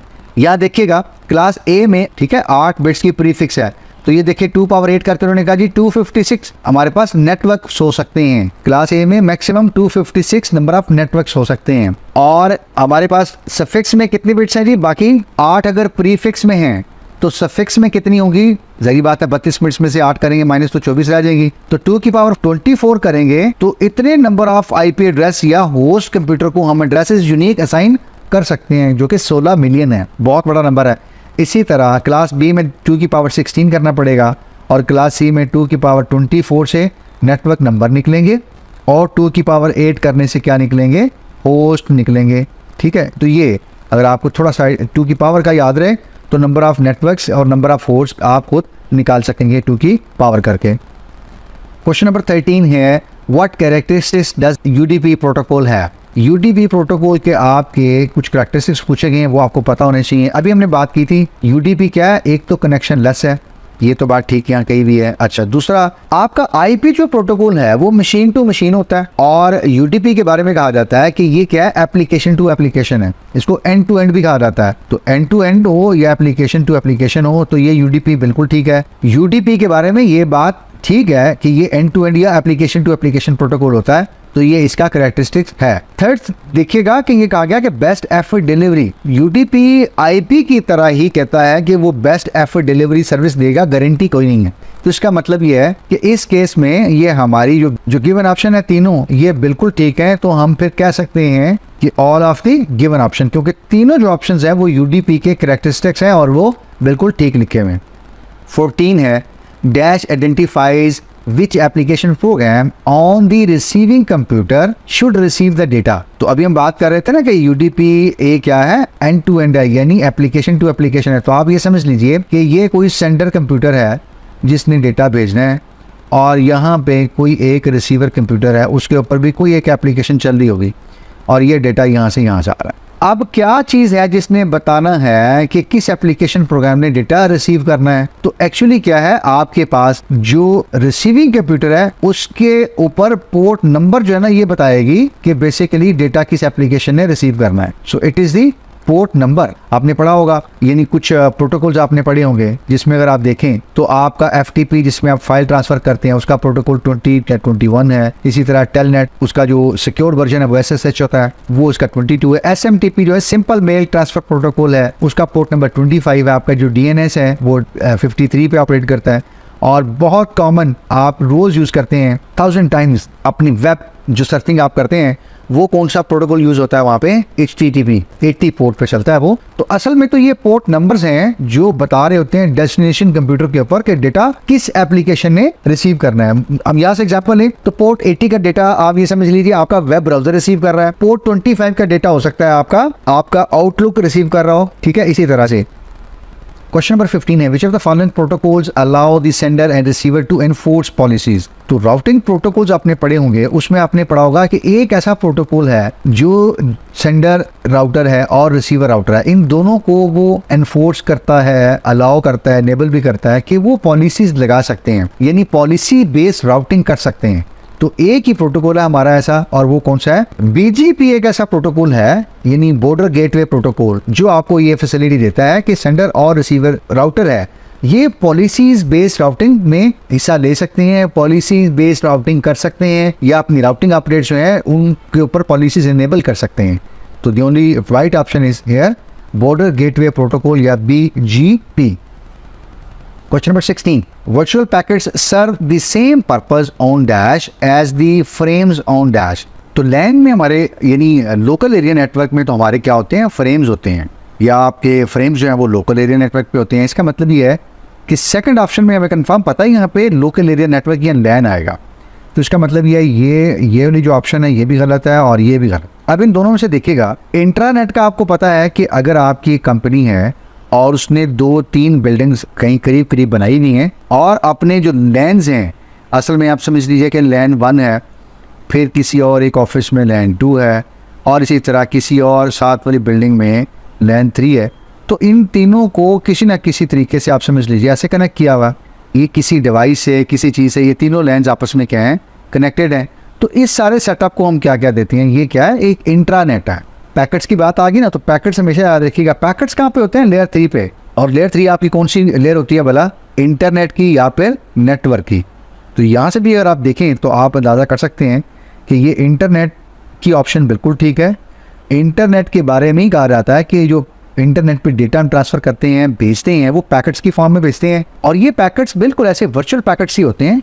तो ये वर्चुअल पैकेट सर्व करते हैं इंटरनेट के ऊपर वही पर्पस जो फ्रेम क्या करते हैं, लैन के ऊपर करते हैं। यानी दोनों एक्चुअली क्या है, डेटा यूनिट्स हैं। फ्रेम जो है वो डेटा यूनिट है लैन के ऊपर, और पैकेट्स या वर्चुअल पैकेट्स डेटा यूनिट है जो भेजी और रिसीव की जाती हैं इंटरनेट के ऊपर। ठीक हो गया। तो यहाँ से आपकी फोर्थ ऑप्शन जो है वो राइट ऑप्शन है। क्वेश्चन नंबर 17 है, what is the class of address this. तो ये देखिए पूरी जो 32 बिट्स की जो वैल्यू है उन्होंने आपको दे दी है, किसमें, बाइनरी में। अच्छा, हम इसमें इंटरेस्टेड हैं, मैंने हाईलाइट भी किया हुआ है कि पहली बाइट में इंटरेस्टेड हैं, और पहली बाइट में भी हम लेफ़्ट साइड पर जो 3 या 4 बिट्स हैं इनमें ज़्यादा इंटरेस्टेड हैं, ये देखने के लिए भी कि क्लास ए है, क्लास बी और क्लास सी। ठीक है, आपको पता है कि आप इन 3 बिट से ज़्यादा कर सकते हैं कि ये किस क्लास का एड्रेस है। जी बिल्कुल, अगर शुरू में यानी जो प्रीफिक्स की जो लेफ्ट मोस्ट बिट है आपकी वो 0 है पहली बिट ही, तो इसका मतलब है आपका जो गिवन एड्रेस है वो क्लास ए से बिलोंग करता है। इस केस में तो नहीं है। दूसरा देखिएगा, दूसरे केस में अगर पहली 2 बिट्स क्या हैं, 1 0, तो ये क्या क्लास है, क्लास बी है। और अगर आप ध्यान से देखें तो ये क्या बन रही है, क्लास बी। ये देखिएगा कोई रिलेशनशिप बन रहा है, नजर आ रहा है आपको। क्लास सी भी हो सकती है, कुछ लोग सोच रहे होंगे कि 3 बिट्स लेंगे इधर से यहाँ। जी बिल्कुल, आप देखिए क्लास सी में 1 1 0 है, और यहाँ पे 1 1 0 अगर होता तो क्लास सी होती। अब ये क्लास सी नहीं है, हो सकती है अगर ये सूरत फुलफिल करे तो, यानी 1 1 0 आए तो। अच्छा, इसको दूसरे तरीके से चेक कर सकते हैं। जी बिल्कुल चेक कर सकते हैं, और एक्सेल के ऊपर इसको डाल के देखते हैं कि ये जो वैल्यू बनती है ये क्या बनती है। तो मैंने एक्सेल इंट्रोड्यूस कर लिया। यहाँ पे अगर आप देखें तो ये हमारी फर्स्ट से लेकर 8 बिट्स हैं यहाँ पे, ठीक है, और ये हमारी 2 टू द पावर होती है। इसका मतलब ये है कि अगर ये बिट ऑन होती है तो वैल्यू हम 1 लेंगे, 2 4 8 16 और यहाँ तक के 8 बिट हमारी क्या होती है, 128 होती है। मैं इसको ज़रा कलर तोड़ दे देता हूँ। अब यहाँ पे हम अपनी वैल्यू लिखते हैं, ठीक है, यहाँ इसमें अपनी वैल्यू लिखते हैं। तो ये लिखी हुई है 1 0 1, यानी 1 0 1, फिर 0 0 और 1 1 और 1। ठीक हो गया जी। अच्छा, अब जो बिट्स ऑन है उनकी हम वैल्यू ऐड कर लेते हैं। इसकी वैल्यू ले लेंगे ना, क्योंकि यहाँ पे बिट ऑन है, तो मैं इज इक्वल टू डालता हूँ 128 प्लस, आगे 0 है ये नहीं लेंगे, इसकी बिट ऑन है ये ले लेंगे वैल्यू, प्लस 16 वाली बिट ऑफ है नहीं लेंगे, 8 वाली नहीं लेंगे, 4 वाली ले लेंगे क्योंकि ये बिट ऑन है, यहाँ से प्लस 2 वाली ले लेंगे, बिट ऑन है, ये 1 है, ये भी ले लेंगे। इनको जब जमा करेंगे ना तो ये आ रहा है 167। ठीक हो गया। इसका मतलब ये है, मैं इसको मिनिमाइज करता हूँ, इसका मतलब ये है कि ये जो पहली वैल्यू दी हुई है ये वाली, ये कितनी है 167 dot something dot something dot something लिखा हुआ है। और 167 आपको पता है किस में आता है भला? क्लास बी में। आपकी पहली क्लास चलती है, यानी क्लास ए जो है वो आपकी चलती है 127 तक, आपकी क्लास बी जो है वो 127 से ऑनवर्ड क्लास 191 तक चलती है। तो इस तरह से आप यहाँ से भी देखें तो ये एड्रेस जो है वो 167 अभी हमने कहा, और ये कहीं लाई करता है 127 से लेकर, अगर मैं इसको लिख भी लूँ 127 से लेकर 191 तक, इसके दरमियान लाई करता है तो 167। तो इसका मतलब ये है कि ये यहाँ से भी अगर आप देखें इसकी वैल्यू निकाल के तो फिर भी ए क्लास या सी क्लास या डी कोई और नहीं नज़र आ रही है, हमें यहाँ पे भी बी ही नज़र आ रही है। और आसान तरीका मैंने आपको बता दिया है कि आप ये चीज़ें याद रख लीजिए। अगर पहली बिट 0 है तो उसका मतलब है क्लास ए का एड्रेस है, पहली बिट और दूसरी यानी 10 का कॉम्बिनेशन है शुरू में लेफ्ट मोस्ट, तो ये क्लास बी हो सकती है। और अगर ये 110 है पहली लेफ्ट 3 बिट्स, तो ये क्लास सी का एड्रेस हो सकता है। और अगर आपको ऐसे समझ नहीं आ रही है, मुश्किल लग रहा है, जो कि कदरे आसान भी है लेकिन कोई बात नहीं, तो आप ऐसे बाइनरी को डेसिमल में कन्वर्ट करके भी एड्रेस की वैल्यू निकाल सकते हैं। Question number 18. A standard protocol exists that allows the host to inform a nearby router whenever the host needs to join or leave a multicast group. Multicast या multicasting आपने पढ़ी हुई है कि आप एक वक्त में कुछ मतलूबा जो या डिज़ायर्ड या इंटरेस्टेड नंबर ऑफ़ कंप्यूटर्स होते हैं उनको सिर्फ एक डेटा भेजते हैं। ये एक आसान लफ्ज़ों में जैसे सब्सक्रिप्शन होती है। देखें, आप यूट्यूब पे मुख्तलिफ लोगों को सब्सक्राइब करते हैं और वो अपना डेटा रखते हैं, तो सिर्फ जो लोग सब्सक्राइब करते हैं या सब्सक्राइबर होते हैं उनको डेटा जाता है, सबको नहीं जाता। इसको हम कहते हैं मल्टीकास्ट। और टीवी जो चल रहा है घर में आपके वो सबको ही मिल रहा है, उसके लिए सब्सक्राइब करने की ज़रूरत नहीं है, वो केबल सबके घर आ रही है, या रेडियो जो चल रहा है वो सबको मिल रहा है, तो उसको हम कहते हैं ब्रॉडकास्ट। यानी एक बंदा या एक सेंडर डेटा भेजेगा, सबको मिलेगा, दैट इज़ ब्रॉडकास्ट। और एक होता है यूनिकास्ट, यानी एक बंदा एक बंदे को बात कर रहा है, आप फ़ोन करते हैं, अगला बंदा एक ही सुन रहा है, तो आप दोनों बात कर रहे हैं दोस्त, तो आप और आपका दोस्त ये क्या है, यूनिकास्ट कम्युनिकेशन कर रहे हैं, यानी एक सेंडर है एक रिसीवर है। एनीवेज, तो एक ये सेटअप है जिसमें हम ये कह रहे हैं कि जी हमारे कुछ कंप्यूटर्स हैं, उनके नियर बाई को राउटर लगा हुआ है, ज़ाहिर बात है, और उस नेटवर्क में वो बताते हैं उस राउटर को कि अगर उन्होंने कोई मल्टीकास्ट ग्रुप ज्वाइन करना है, किसी को सब्सक्राइब करना है या किसी को लीव या अनसब्सक्राइब करना है, तो वो जो प्रोटोकॉल है ना स्टैंडर्ड, वो कौन सा प्रोटोकॉल है? तो वो हमारा प्रोटोकॉल होता है IGMP, internet group multicast protocol. ये अलाउ करता है राउटर्स को कि अगर होस्ट उनको बताते हैं कि वो पर्टिकुलर मल्टीकास्ट ग्रुप ज्वाइन करने हैं या लीव करने हैं, तो आप ये समझ लीजिए कि ये अपने पास पे स्टोर कर लेता है या सेव कर लेता है इन्फॉर्मेशन। मिसाल के तौर पे अगर कुछ कंप्यूटर्स ने कहा कि हमने फला मल्टीकास्ट ग्रुप जो है वो ज्वाइन करना है, तो ये इन्फॉर्मेशन जो है स्टोर कर ली इसने। अब इसको दुनिया भर के राउटर से समझ लीजिए आप इन्फॉर्मेशन मिलती रहती है, और जो ग्रुप इसकी लैंड पे कनेक्टेड है या इसके लोकल एरिया नेटवर्क में कनेक्टेड है कंप्यूटर्स, उनसे जो इंटरेस्टिंग या उनसे जो मुतलका होगी ना, रिलेटिव होगी मल्टीकास्ट की ट्रैफिक, वो रिसीव करके आगे भेजेगा लैंड को उन कंप्यूटर्स को। और जिस वक्त वो कहेंगे कि अब हम इंटरेस्टेड नहीं है किसी वजह से भी, तो अब क्या करिए, हम हमने वो ग्रुप छोड़ने हैं, एग्जिट करने हैं, क्विट करने हैं, तो अब फिर ये सेव कर लेगा और अब आइंदा फ्यूचर के लिए उन मल्टीकास्ट ग्रुप्स की ये ट्रैफिक रिसीव करेगा भी, अगर तो यहाँ आगे फॉरवर्ड इनको नहीं करेगा या फिर रिसीव भी नहीं करेगा। क्वेश्चन नंबर 19 है, if the destination does not have explicit routing, आपके पास कोई एक पैकेट किसी डेस्टिनेशन को जाना है, उस डेस्टिनेशन का एड्रेस नहीं पड़ा हुआ आपके राउटर के टेबल के अंदर, तो ऐसी सूरत में आप क्या करते हैं? राउटर क्या करता है ऐसी सूरत में? राउटिंग प्रोटोकॉल रिप है, हमने कहा कि रिप की एंट्री नहीं है या राउटिंग प्रोटोकॉल में उसकी एंट्री है ही नहीं, तो ये दोनों प्रोटोकॉल जो हैं ये क्या करते हैं, आपके राउटिंग टेबल्स को पॉपुलेट करते हैं कि अगर आपने एक पर्टिकुलर डेस्टिनेशन या किसी एक खास नेटवर्क तक जाना है तो वहां तक जाने का रास्ता क्या है। तो हम तो ये कह रहे हैं कि हमें तो पता ही नहीं है रास्ता क्या है वहां तक जाने का। TCP इस कॉन्टेक्स्ट में बात ही नहीं हुई हुई, ये तो एक प्रोटोकॉल है, तो यहाँ राउटिंग प्रोटोकॉल तो नहीं है ये जी। डिफॉल्ट राउट हमारे पास एक ऐसी ऑप्शन है कि हम कहते हैं कि अगर हमारे पास किसी नेटवर्क का कोई रास्ता नहीं है, मिसाल के तौर पर हमारे पास कोई राउट नहीं है, कोई नेटवर्क पाथ नहीं है, तो हम क्या करते हैं, अपनी जो ट्रैफिक है सारी वो डिफॉल्ट राउट को भेज देते हैं। जो भी हमने लिखा होता है डिफॉल्ट राउट हमने ज़रूर लिखा होता है, डाला होता है। आप अगर ध्यान से देखिए अपने घर में जो आपने वायरलेस के मॉडेम छोटे छोटे लगाए हुए हैं, ये टीपी लिंक वगैरह के, डी लिंक, बे लिंक के, आप अगर देखें तो वहाँ पे डिफ़ॉल्ट राउट होगा। और वहाँ डिफ़ॉल्ट राउट कौन सा होगा? आपका जो सर्विस प्रोवाइडर है, जो मोहल्ले का केबल नेट का प्रोवाइडर है, उसने अपना IP एड्रेस दिया होगा। इसका मतलब क्या है कि आपके घर के सारे वाईफाई की, मोबाइल्स की और लैपटॉप्स की ट्रैफिक कहाँ जा रही है? उस बंदे को जो सर्विस प्रोवाइडर है, और डिपेंड करता है उस सर्विस प्रोवाइडर ने आगे फिर 2-3 ISPs के कनेक्शन लिए होंगे और वो वहाँ से आपकी ट्रैफिक ओवर दी वेब जा रही है। तो ये क्या है? आपके घर से उस सर्विस प्रोवाइडर तक जो एक राउट है कि ट्रैफिक इस तरह जाएगी, वो एक्चुअली क्या है? डिफ़ॉल्ट राउट है। यहाँ देखिएगा, इस सूरत में ये वाला जो कंप्यूटर है, आप मिसाल ले लीजिए किसी लैन या लोकल एरिया नेटवर्क पे है, किसी आम यूज़र का कंप्यूटर है, और इसका डिफ़ॉल्ट राउट क्या है? ये 60.0.1 जो इस राउटर का इंटरफेस है, और यहाँ से इसके पास डिफ़ॉल्ट राउट हो सकता है ये वाला हो। इसी तरह बाकी कंप्यूटर्स के लिए भी आप देख सकते हैं। और इसी तरह आप ये समझ लीजिए, ये जो सर्वर है फॉर इंस्टेंस, अगर इसने ट्रैफिक अपनी बाहर इंटरनेट पे भेजनी है तो इसका डिफ़ॉल्ट राउट क्या होगा? ये लिखा भी हुआ है 50.0.0.1, और ये इस राउटर का इंटरफेस है। और ये जितनी भी ट्रैफिक राउटर को भेजेगा, राउटर फिर ओवर द वेब भेजता रहेगा और इसी इंटरफेस से इसको वापस सर्वर को मिलती रहेगी। ठीक है, तो ये डिवाइसेस जो हैं वो अपने डिफ़ॉल्ट राउट को ट्रैफिक भेजती हैं। वो आपका मेरा कंप्यूटर, लैपटॉप, मोबाइल, कोई और डिवाइस, टैब, सर्वर्स, कोई चीज़ भी हो सकती है।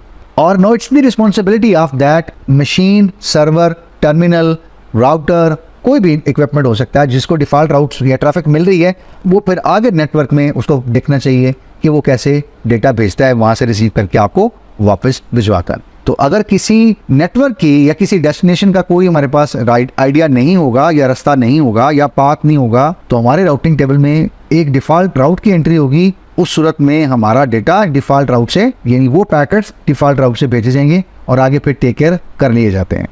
क्वेश्चन नंबर 20 है, इन ARP या address resolution protocol the receiver examines the dash field of the message to determine whether the message is the request और रिस्पॉन्स। ARP में आपने पढ़े हैं 2 तरह के मैसेज आप भेजते हैं। एक आपके पास रिक्वेस्ट मैसेज होता है, यानी आपका कंप्यूटर किसी को रिक्वेस्ट करता है कि इस IP के अगेंस्ट किसी का मैच चाहिए मुझे, और उसके बदले में कोई रिस्पॉन्स मैसेज आता है। ये चीज़ हम कैसे डिटरमिन करेंगे कि ये जो ARP का फ्रेम आया है, असल में ये रिक्वेस्ट है किसी की या आपकी भेजी हुई रिक्वेस्ट का कोई रिस्पॉन्स आया है? तो हम कैसे देखेंगे?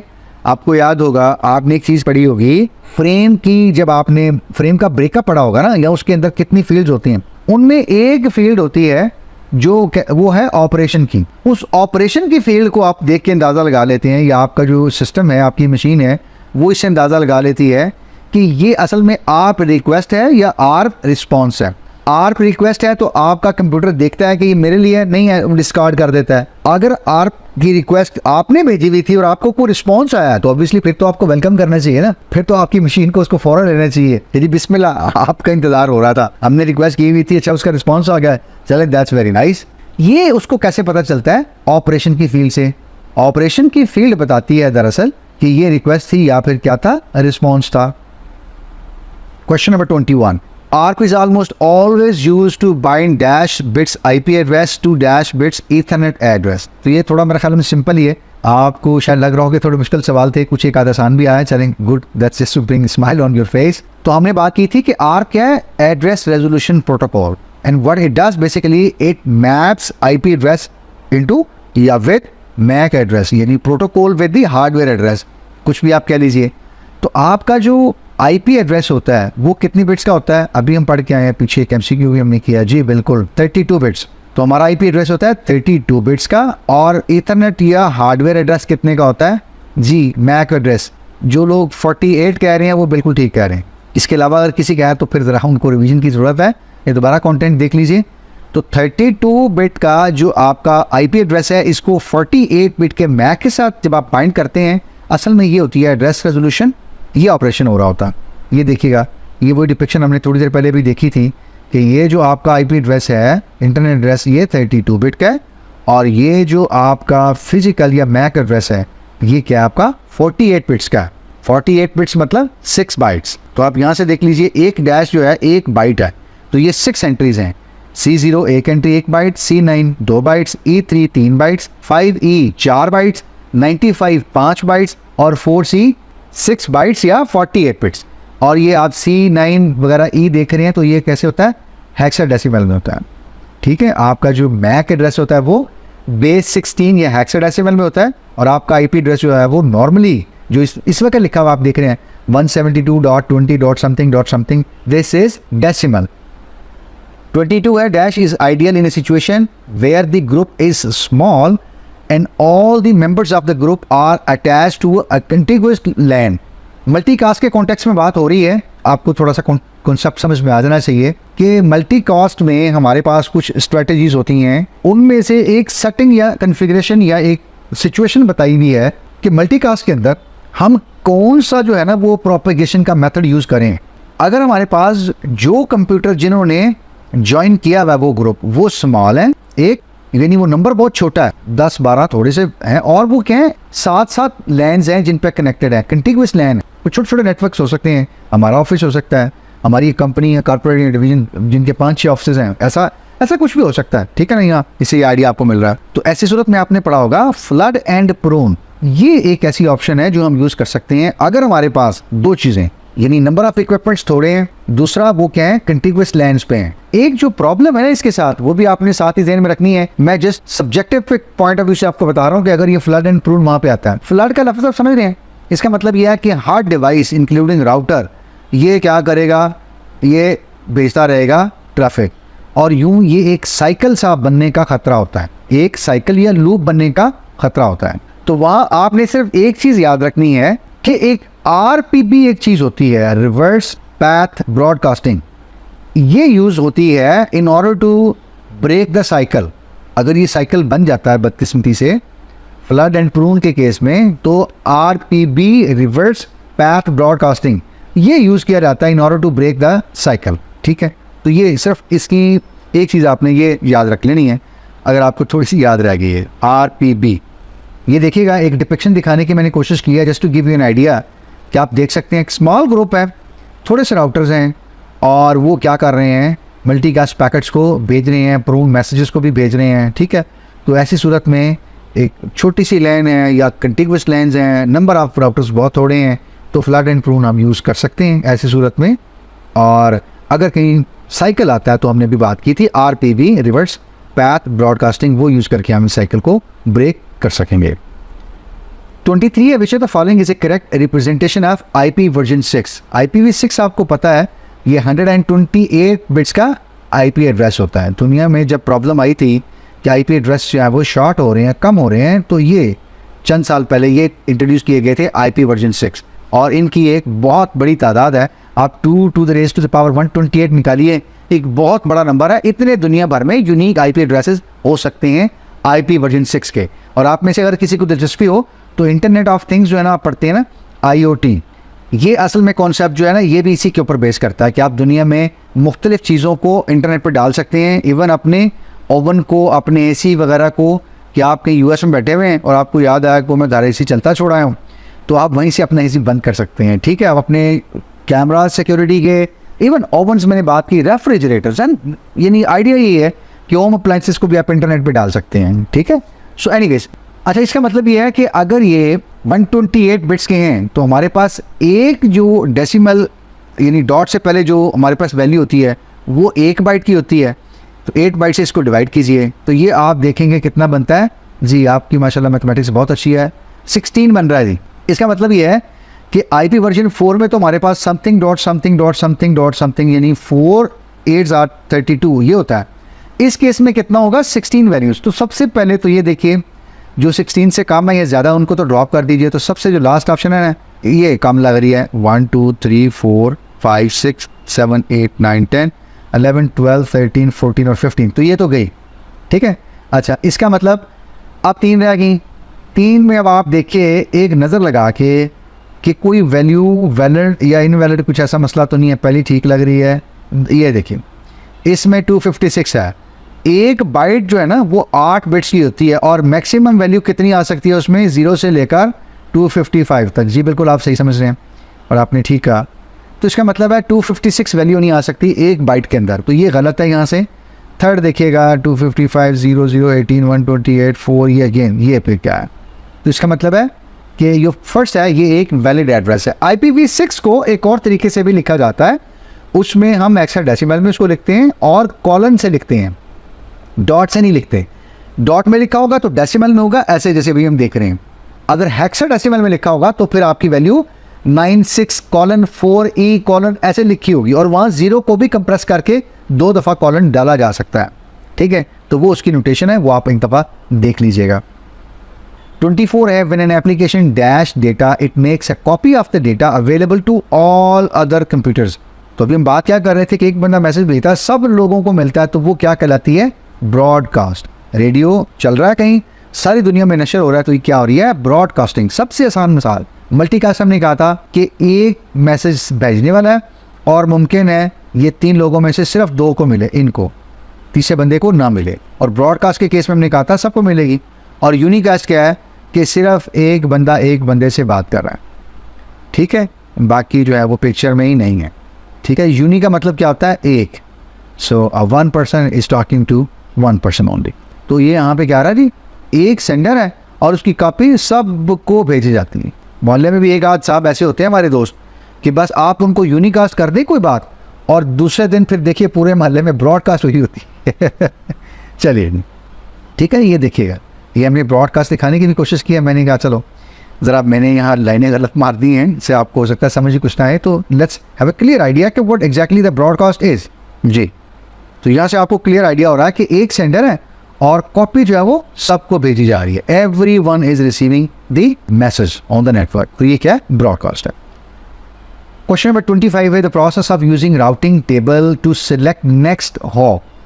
ज़ाहिर बात है, राउटर ने आगे कोई पैकेट भेजना है ना, तो उसने देखना है कि अगले हॉप पे राउटर कौन सा है, उसको सिलेक्ट भी करना है उसने, या ये देखना है कि इस नेटवर्क तक फला तक जाना हो तो मुझे किस रास्ते से भेजना चाहिए पैकेट ताकि जल्दी पहुंचे, कम टाइम लगे।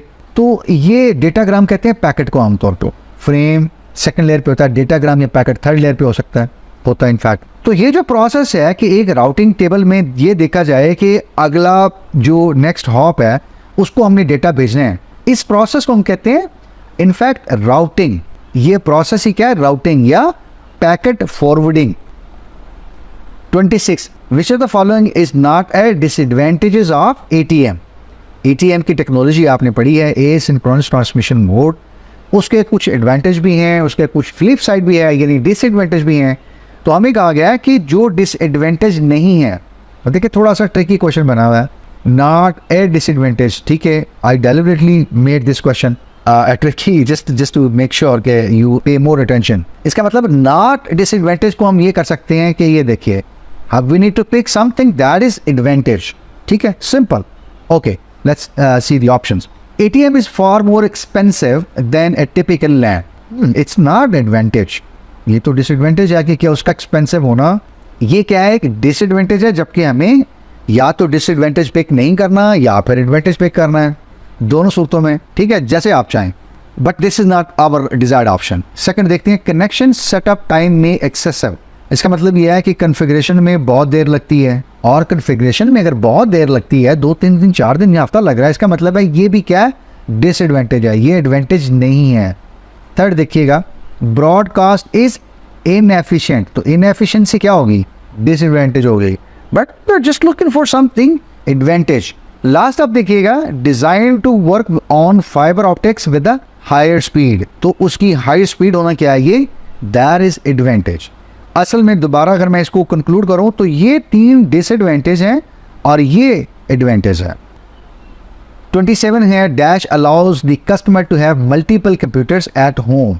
आपके घर में भी आपके बहुत सारे कंप्यूटर्स होते हैं और वो सबको इंटरनेट एक्सेस करनी है तो IP एड्रेसेस चाहिए, लेकिन आपके पास तो IP एड्रेसेस नहीं होते, मेरे पास तो इतने नहीं हो सकते। तो कौन सी ऐसी ऑप्शन है जो ये अलाउ करती है कि आपके पास एक ही कनेक्शन है, एक ही IP एड्रेस है, आपके मल्टीपल कंप्यूटर्स या डिवाइसेस जो है वो इंटरनेट एक्सेस कर सकते हैं?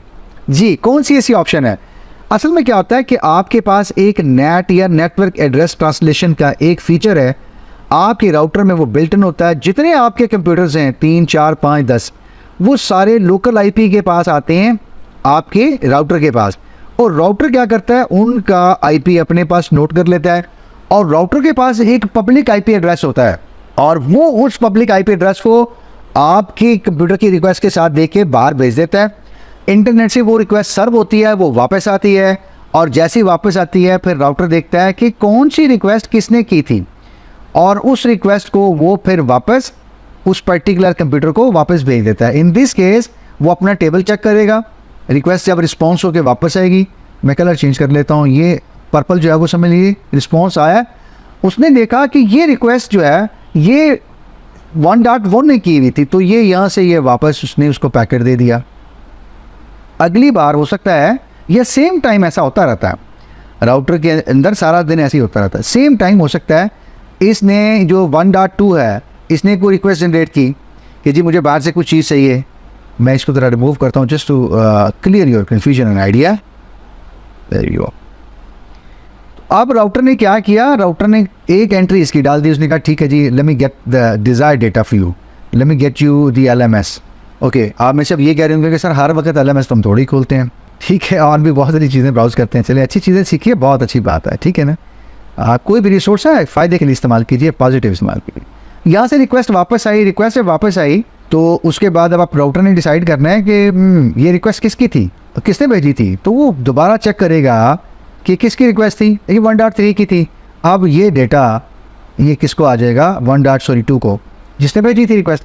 तो इस तरह ये होता रहता है, और राउटर जो है वो बहुत एफिशिएंटली हर वक्त ये काम करते रहते हैं। कंपनीज़ में बड़े राउटर्स लगे होते हैं जो कि सिस्को या जूनिपर्स के होते हैं, इसी तरह और मुख्तलिफ मैन्युफैक्चरर्स के हो सकते हैं, लेकिन आपके मेरे पास जो घर में होते हैं वो हमारे पास छोटे से राउटर्स होते हैं जो ये टीपी लिंक वगैरह के बे लिंक के होते हैं, क्योंकि हमारा इतना यूज़ नहीं है। तो कहने का मकसद ये है कि नेटवर्क एड्रेस ट्रांसलेशन या नेट जो है ये एनेबल्ड होती है राउटर के ऊपर, और ये हमें अलाउ करती है, एनेबल करती है, ये हमें फैसिलिटेट करती है कि आपके मल्टीपल इक्विपमेंट्स, डिवाइसेस, कंप्यूटर्स वो इंटरनेट पर ट्रैफिक भेज सकते हैं, रिसीव कर सकते हैं यूजिंग सिंगल आईपी एड्रेस। तो ये हमारे पास यहाँ से क्या ऑप्शन है, डिजायर्ड, राइट ऑप्शन क्या है, नेट, नेटवर्क एड्रेस ट्रांसलेशन। ये क्वेश्चन नंबर 28 है, which of the following is are, यानी कोई एक ऑप्शन भी हो सकती है, दो भी हो सकती हैं। स्पेशल टाइप या टाइप्स ऑफ आईपी एड्रेसेस 6। तो आईपी एड्रेसेस या आईपी जो 6 के जो एड्रेसेस हैं या वर्जन 6 एड्रेसेस आपने देखे हैं या पढ़े हैं, उनमें आपने देखा होगा कि कुछ थोड़ी सी डिफरेंट टाइप्स ऑफ एड्रेसेस हैं। यानी एक तो उसमें यूनिकास्ट एड्रेसेस हैं, ये भी हमने बात की कि यूनिकास्ट क्या होता है, मल्टीकास्ट एड्रेसेस भी हैं, और क्लस्टर यहाँ पे एक नई चीज़ है। क्लस्टर इनफैक्ट कहते हैं कि जो आपके पास कुछ ग्रुप्स ऑफ कंप्यूटर्स होते हैं ना, उनको आप कह सकते हैं, यानी this type of address is use for the collection of computers with the same prefix. ये प्रीफिक्स जो है वो आपस में तो सारे के सारे नेटवर्क्स नंबर जो है वो यूनिक होंगे, डिफरेंट होंगे, अलग अलग होंगे, लेकिन एक जो ग्रुप ऑफ कंप्यूटर्स हैं जिनमें आगे आपने सफिक्स अलग अलग दिए हुए हैं, अगर आप देखें तो इनके लिए तो ये यूनिक ही है ना एक जी। तो ये असल में आपका ये जो आईपी एड्रेस होगा इसको कह रहे हैं क्लस्टर, कि ऐसा आईपी एड्रेस वर्जन 6 जो एक ग्रुप ऑफ कंप्यूटर्स के लिए या कलेक्शन ऑफ कंप्यूटर्स के लिए यूज़ किया जाता है, जिसमें आपका प्रीफिक्स सेम होता है। तो यहाँ हमारे पास जो राइट ऑप्शन है वो क्या है, ऑल ऑफ द गिवन, ये सारे के सारे क्या हैं, राइट एड्रेसेस हैं आईपी वर्जन 6 के साथ, ये बिल्कुल वैलिड एड्रेसेस हैं। 29 है, TCP uses dash to verify the data arrived successfully.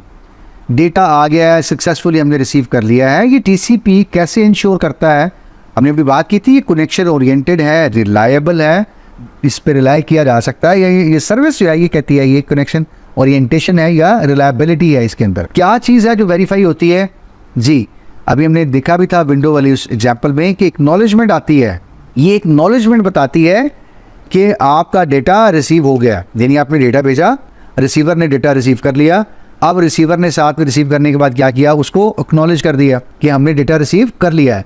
तो ये एक्नॉलेजमेंट बताती है कि data has been received successfully, ठीक है। रीट्रांसमिशन तो उस वक्त होती है जब आपके पास डेटा लॉस्ट हो जाता है।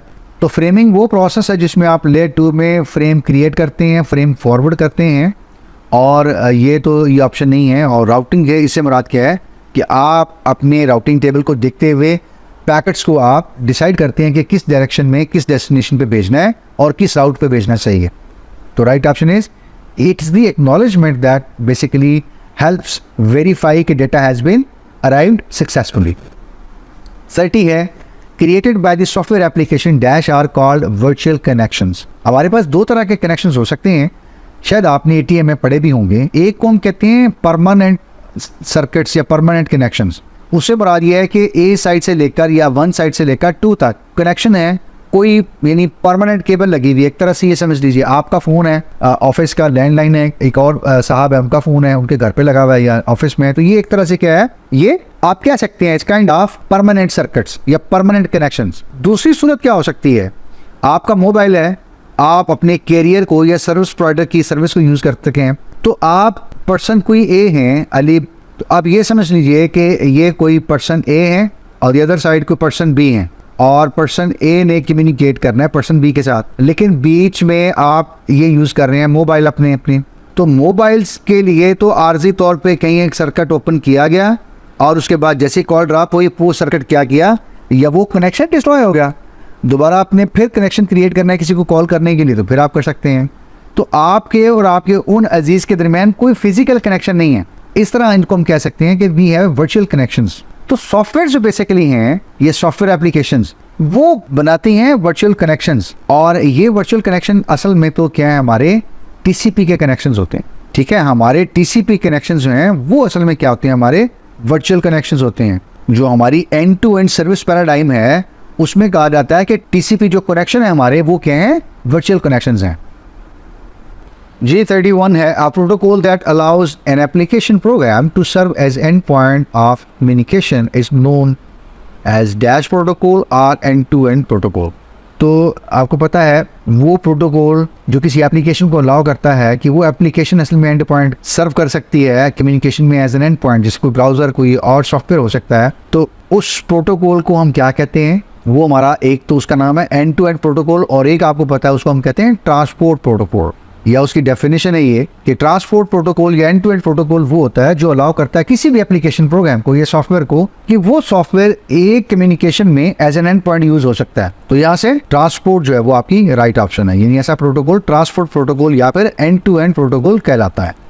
32 है considering UDP user datagram protocol to engage in one to one communication the application specifies. अब यूडीपी के आपको मोड्स पता होने चाहिए, वन टू वन है, वन टू मैनी है, इसी तरह मैनी टू वन और one to many to many भी हैं। उसमें अगर आप वन टू वन कम्युनिकेशन को जरा ज़हन में लाएं तो एप्लीकेशन क्या स्पेसिफाई करती है भला आपको, या उसकी क्या रिक्वायरमेंट्स या स्टैंडर्ड्स हैं। वो कहती है कि जी आपके पास आपने मेंशन करना है कि लोकल पोर्ट आपकी कौन सी है, आपने मेंशन करना है कि रिमोट जो आईपी एड्रेस है वो क्या है, और आपने ये भी मेंशन करना है कि जो रिमोट आईपी एड्रेस जिस पे आप जा रहे हैं उस सिस्टम की रिमोट पोर्ट जो है वो भी आपने बतानी है। तो वन टू वन कम्युनिकेशन में लोकल पोर्ट, रिमोट पोर्ट और रिमोट आईपी एड्रेस, ये तीनों चीज़ें इंगेज होती हैं, तीनों चीज़ें स्पेसिफाई की जाती हैं। या वन टू वन कम्युनिकेशन जो है वो ये कहता है कि आप इन तीनों चीज़ों को स्पेसिफाई कीजिए। तो यहाँ से all of the given option हमारी डिजायर्ड ऑप्शन होगी। 33 ICMP को ज़हन में रखिएगा और ये बताइएगा कि आपके पास जो एरर मैसेज हैं वो कौन से हैं और जो गिवन है इनमें से कौन से एरर मैसेज नहीं है। तो आपको पता है ICMP में दो तरह के मैसेजेस होते हैं आपके, एक एरर मैसेजेस और एक इन्फॉर्मेशन मैसेजेस। तो इसका मतलब ये है कि इसमें से वो उन्होंने कहा जी हमने एरर्स बना के दिए हुए हैं, इसमें से जो एरर नहीं है वो ज़ाहिर बात है इन्फॉर्मेशन मैसेज होगा या इन्फॉर्मेशनल मैसेज, तो वो हमें आइडेंटिफाई करना है। पहला देखिएगा कि टाइम एक्सीड है, तो ये भी क्या है, एरर मैसेज है। डेस्टिनेशन अनरीचेबल, तो अनरीचेबल भी क्या है, एरर मैसेज है। रीडायरेक्ट मैसेज, ये भी क्या है, एरर मैसेज है। एको रिप्लाई रिक्वेस्ट, ये क्या है, ये इन्फॉर्मेशन मैसेज की कैटेगरी है, यानी ICMP के it's not an error message. तो राइट ऑप्शन इज एको और रिक्वेस्ट रिप्लाई। 34 है in the IP address dash identifies the individual computer number on the network. तो हमने बात की थी कि एक एड्रेस में दो चीज़ें होती हैं, एक होता है उसका प्रीफिक्स जो शुरू का हिस्सा होता है और ये क्या डिफाइन करता है, नेटवर्क नंबर, और दूसरा क्या होता है, इसको हमने कहा ये सफिक्स है जो बताता है कि इस नेटवर्क के ऊपर इस कंप्यूटर का कौन सा नंबर है, एक इंडिविजुअल कंप्यूटर का। तो ये दूसरा हिस्सा क्या कहलाता है, सफिक्स कहलाता है। 35 है IP provides service equivalent to LAN, it does not guarantee. तो कौन सी ऐसी चीज़ें हैं जो IP गारंटी नहीं करता। IP की कैरेक्टरिस्टिक्स आपको याद हों अगर, तो चंद बातें IP जो है वो आप समझ लीजिए कि बिल्कुल क्लियर कर देता है कि ऐसी चीज़ें मैं नहीं कहता या 100% गारंटी नहीं है। IP कहता है कि 100% गारंटी नहीं है कि आपका डेटा जो मैं भेज रहा हूँ उसके अंदर डुप्लीकेट नहीं आएंगे, डुप्लीकेट डेटाग्राम मिल सकते हैं, यानी एक डेटाग्राम 2 दफ़ा मैं भेज सकता हूँ, डुप्लीकेट कर भी हो सकते हैं, मुमकिन है, ज़हन में रखिएगा, यानी कोई गारंटी नहीं है कि डुप्लीकेट ना हो।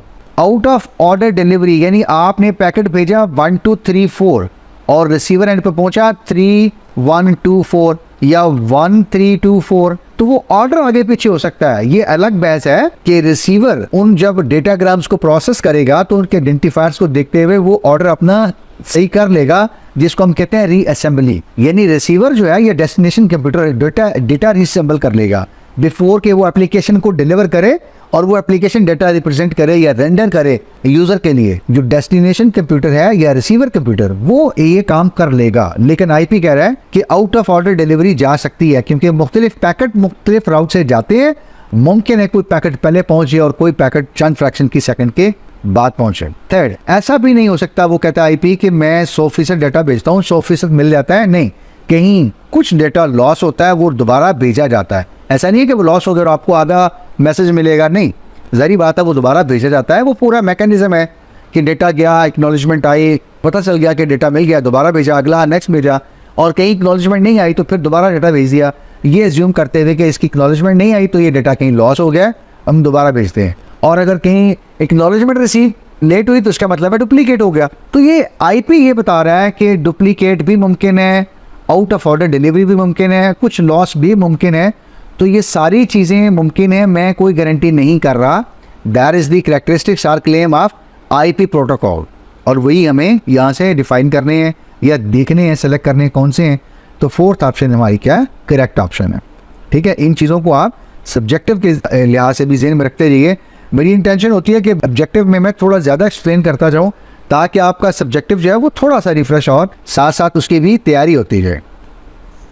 36 है, कंसिडरिंग दी राउटिंग टेबल। अब आपके ज़हन में राउटिंग टेबल आना चाहिए कि राउटिंग टेबल में क्या चीज़ें होती हैं, कि किस नेटवर्क तक हमने जाना है, किस जरिए से जाना है, किस नेक्स्ट हॉप आईपी एड्रेस या राउटर से होके हमने वहां तक पहुंचना है। यूट्यूब तक अगर पहुंचना है तो किस किस राउटर से होके जाएंगे तो रिक्वेस्ट बहुत जल्दी, बेहतर, ऑप्टिमल टाइम में और एफिशिएंट चली जाएगी। ये सारी एंट्रीज कहाँ पे होती हैं, राउटिंग टेबल के अंदर। इनमें एक जो चीज स्टोर होती है वो पूछ रहे हैं कि नेटवर्क एड्रेसेस किस तरह स्टोर होते हैं, और जो नेक्स्ट हॉप होता है किसी नेटवर्क तक जाने के लिए वो किस तरह से स्टोर होता है। तो आपको पता है कि राउटिंग टेबल्स में दो चीजें स्टोर होती हैं। एक तो आपके पास जो डेस्टिनेशन नेटवर्क्स हैं, मैं DST यहाँ लिख रहा हूँ, डेस्टिनेशन नेटवर्क, एक तो ये स्टोर होते हैं और ये स्टोर होते हैं in the form of network addresses. दूसरा नेक्स्ट हॉप स्टोर होता है in the form of IP address of router, कि अगला जो आपका राउटर है इस करंट राउटर से जो नेक्स्ट राउटर है जो आपके दिए हुए पैकेट को रिसीव करेगा और फिर वो आपके बिहाफ पे आगे भेजेगा, तो उसका क्या होना चाहिए, आईपी एड्रेस होना चाहिए हमारे पास। तो यहाँ से हमारी जो ऑप्शन करेक्ट है वो यहाँ से बी ऑप्शन करेक्ट है, डेस्टिनेशन और आईपी एड्रेसेस। 37 है, the dash in the frame header specifies that the frame contains ARP message। Land के ऊपर किसी कंप्यूटर को एक फ्रेम मिला, तो कैसे पता चलेगा कि वो ARP का फ्रेम है, यानी किसी कंप्यूटर ने आपके कंप्यूटर को ARP रिक्वेस्ट भेजी है या रिप्लाई भेजा है। तो आप क्या कह रहे हैं जी कि फ्रेम हेडर के अंदर कोई एक फील्ड होती है जो ये बताती है, स्पेसिफाई करती है, और उस फील्ड का नाम क्या है, टाइप फील्ड। ठीक है, आपने पढ़ी भी है कि फ्रेम के अंदर जो टाइप की फील्ड होती है बेसिकली वो आपको बताती है कि ये आपका मैसेज किस टाइप का है, और एक पर्टिकुलर वैल्यू है आपके लिए, वो यहाँ लिखी जाती है, एक वैल्यू रेंज है इसके लिए, और यही वैल्यू रेंज बाकी प्रोटोकॉल्स के लिए भी है, जिससे पता चल जाता है कि ये जो फ्रेम आया है लैंड के ऊपर ये बेसिकली किस प्रोटोकॉल का मैसेज है या इसमें क्या इन्फॉर्मेशन हो सकती है। 38, technically placing a message inside a frame. आपने एक मैसेज को फ्रेम के अंदर डाल दिया और ऐसा आप कर रहे हैं ट्रांसपोर्ट करने के लिए, भेजने के लिए। तो ये प्रोसेस क्या कहलाता है, ये प्रोसेस कहलाता है इनकैप्सुलेशन, कि आप एक डेटे को, एक मैसेज को फ्रेम के अंदर भेजते हैं और उसके बाद फिर उस फ्रेम के अंदर कुछ और चीज़ें डालते हैं और फिर उसको किसी और चीज़ के अंदर डालते हैं। तो that is called the encapsulation. Receiver side पे यही जब डेटा जाता है तो इसके अंदर से वो जो हेडर्स हैं या ट्रेलर्स हैं वो हट रहे होते हैं, तो इसको हम कहते हैं डी इनकैप्सुलेशन। सेंडर साइड पे इनकैप्सुलेशन होती है और रिसीवर साइड पे डी इनकैप्सुलेशन होती है। 39 है, the addressing scheme solve the problem by allowing the ISP to assign prefix that is 28 bits long वो अलाउ करती है कि जी आपके होस्ट जो है वो 14 हो सकते हैं, 16 हो सकते हैं, 20 हो सकते हैं। देखिए आपके पास एक एड्रेस हो सकता है, उस एड्रेस में अगर आपने स्टैंडर्ड फॉलो किया है तो वो क्लास ए, बी या सी का कोई एड्रेस हो सकता है। उसमें जितने नंबर ऑफ़ नेटवर्क्स अवेलेबल हैं या एक नेटवर्क में जितने नंबर ऑफ़ होस्ट अवेलेबल हैं वो उतने ही रहने हैं, उसको आप चेंज नहीं कर सकते। मिसाल के तौर पे यह कहा गया है कि आप 28 बिट्स लॉन्ग क्या ले लेते हैं, प्रीफिक्स। देखिए आप अगर क्लास सी का एड्रेस देखें ना, तो क्लास सी के एड्रेस में आपके पास क्या होता है, 24 बिट्स यानी 3 बाइट्स का या 24 बिट्स का प्रीफिक्स होता है। 192.168.something, ये आप ले लें, क्लास सी है तो 24 बिट्स का तो आप प्रीफिक्स ले रहे हैं, जबकि यहाँ कहा गया है कि 28 बिट्स का प्रीफिक्स लेना है। इसका मतलब ये है कि ये कुछ ऐसा कॉन्सेप्ट है जिसमें हम अपनी क्लास को थोड़ा क्या कर रहे हैं, ट्वीक कर रहे हैं, फ्लेक्सिबल कर रहे हैं। ये जो फ्लेक्सिबिलिटी का आइडिया है ना, ये बेसिकली ऐसा आइडिया है जो आपको कहता है कि आप अपनी बिट्स को दाएं बाएं बारो करके नंबर ऑफ़ नेटवर्क्स बढ़ा लें, कम कर लें, नंबर ऑफ़ होस्ट बढ़ा लें, कम कर लें। आपको शायद याद आ गया हो, सब नेटिंग का अपने आइडिया पढ़ाओ। सब नेटिंग का कॉन्सेप्ट यही है कि आप स्टैंडर्ड में से नंबर ऑफ बिट्स जो है ना वो क्या करते हैं, बारो कर लेते हैं, तो नेटवर्क अपने सबनेट्स जो है वो ज़्यादा बना लेते हैं। और जैसे सबनेट ज़्यादा बनेंगे, नंबर ऑफ होस्ट जो है या number of host IP addresses वो उतने कम होते जाएंगे। तो आप एक बड़े ब्लॉक में से छोटे छोटे ब्लॉक्स है वो क्रिएट कर लेते हैं। ये आइडिया जो है वो क्या कहलाता है, सब नेटिंग का। ठीक है, थोड़ी फ्लेक्सिबिलिटी है। तो यहाँ एग्जाम्पल में अगर आप देखें तो ये देखिए आपने यहाँ तक, असल में तो ये सारी बाइट्स यहाँ तक किसकी थी, बिट्स, ये 8 बिट्स सारी की सारी किसके थी, होस्ट के लिए थी। क्लास ई में चौथी बाइट जो है वो होस्ट के लिए होती है, तो 8 बिट्स किसके लिए थी, होस्ट के। आपने क्या कर लिया, 4 यहाँ से और बारो कर ली, तो ये 24 और 4 कितनी होगी, 28। इसका मतलब ये है कि प्रीफिक्स आपने इतना लंबा 28 बिट्स तक दे दिया। अब आपके पास 4 बिट्स रह गई हैं, तो 2 की पावर 4 - 2 करेंगे तो 14 बनती है। तो इसका मतलब यह है कि अब इन 4 बिट्स के अंदर आपके पास 14 होस्ट हो सकते हैं मैक्सिमम, और यही जो है वो यहाँ बात की जा रही थी। ये कॉन्सेप्ट सारा बेसिकली क्या है, चूँकि हमने क्लास की बाउंड्री को ब्रेक किया है इसलिए इसको कहते हैं क्लासलेस। क्लासफुल नहीं है। क्लासफुल होता तो हम यहाँ तक रहते, हम कहते जी क्लास सी का एड्रेस है, हम पहली बाइट, दूसरी बाइट और एड्रेस की तीसरी बाइट ये प्रीफिक्स के लिए रखते, इससे बाहर नहीं हम जा सकते हैं। क्लास बी में क्या होता है, पहली 2 बाइट प्रीफिक्सेस होती हैं। क्लास ए में क्या होता है, पहली 1 बाइट होती है। लेकिन यहाँ हमने क्या किया, चौथी बाइट को भी कुछ पार्शली ले लिया, इंक्लूड कर लिया, जिसको आप कहते हैं बारो करनी, बिट्स बारो कर ली आपने। और ये कॉन्सेप्ट क्या है, सब नेटिंग का, जो कि कहता है कि आप अपने एड्रेसेस को इनफैक्ट क्लासलेस बना सकते हैं। यू कैन हैव फ्लेक्सिबिलिटी कि नंबर ऑफ नेटवर्क्स और नंबर ऑफ होस्ट पर नेटवर्क आप अपनी मर्जी से फ्लेक्सिबल कर सकते हैं, ले सकते हैं। तो this idea is called classless networking या क्लासलेस एड्रेस स्कीम। 40 है, the ARP standard defines the following basic message types. ARP के जो स्टैंडर्ड हैं वो कुछ बेसिक मैसेज टाइप डिफाइन करते हैं। हमें ये बताना है कि वो कितनी तरह के होते हैं।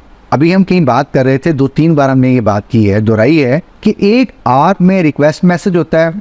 कोई कंप्यूटर बाकी कंप्यूटर्स को ये मैसेज भेजता है कि मैंने किसी एक आईपी एड्रेस को डेटा भेजना है, तो वो आईपी एड्रेस कौन है, काइंडली वो अपना क्या दे दे, मुझे मैक एड्रेस बता दे।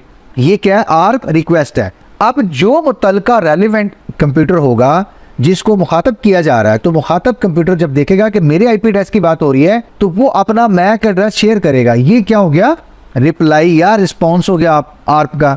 तो 2 तरह के मैसेज हो गए हमारे पास आर्प में, और यही 2 तरह के मैसेज टाइप्स होती है, एक होती है रिक्वेस्ट और एक होती है रिस्पॉन्स।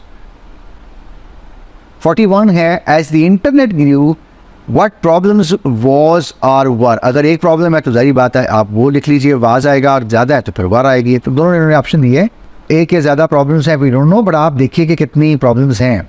अभी तक तो हम ये सोच रहे हैं एग्जाम एक प्रॉब्लम है हमारे लिए, इसको जल्दी से ख़त्म होना चाहिए। तो इंटरनेट ग्रो किया उस वक्त आईपी के साथ, आईपी एड्रेसेस के साथ कोई प्रॉब्लम थे, वो हमें देखनी है वर्जन 4 के साथ। तो आपने पढ़ा होगा इंट्रोडक्शन में कि असल में क्या हुआ था, दुनिया भर में लोग डिवाइसेस ज़्यादा यूज़ कर रहे थे, तो आईपी एड्रेसेस क्या कर रहे थे, कुछ कमी हो रही थी। और दूसरा, क्लासफुल जब आईपी एड्रेसेस थे तो इसका मतलब ये था कि किसी कंपनी को पूरा एक चंक लेना पड़ता था आईपी एड्रेसेस का, जबकि उनको 10 की ज़रूरत थी, उनको 50 का पूरा बंडल लेना पड़ गया हो। मिसाल दे रहा हूँ, 50 कोई होता नहीं आईपी एड्रेस में, just to give an example कि 50 का बंडल है और उन्होंने कहा कि हमें 10 IP एड्रेसेस चाहिए, हमारे राउटर्स हैं, स्विचेस हैं, हमारे सर्वर्स हैं और एप्लीकेशंस हैं।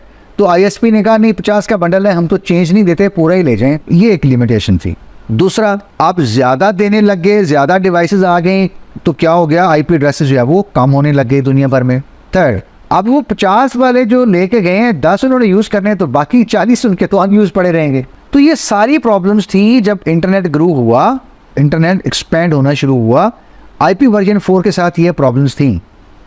42 है, OSPF includes a 32-bit address mask. जरी बात हम अभी बात करके आए हैं बार बार कि IP एड्रेस जो है वो 4 बाइट या 32 बिट्स का होता है, और उसका मैस्क या एड्रेस मास्क जो है वो भी क्या होता है, 32 बिट का होता है। तो वो कह रहे हैं कि OSPF जो है वो अपने नेटवर्क नंबर या डेस्टिनेशन जो भी वो लेता है उसके साथ 32 बिट एड्रेस मास्क भी स्टोर करता है या लेता है हर एड्रेस के साथ।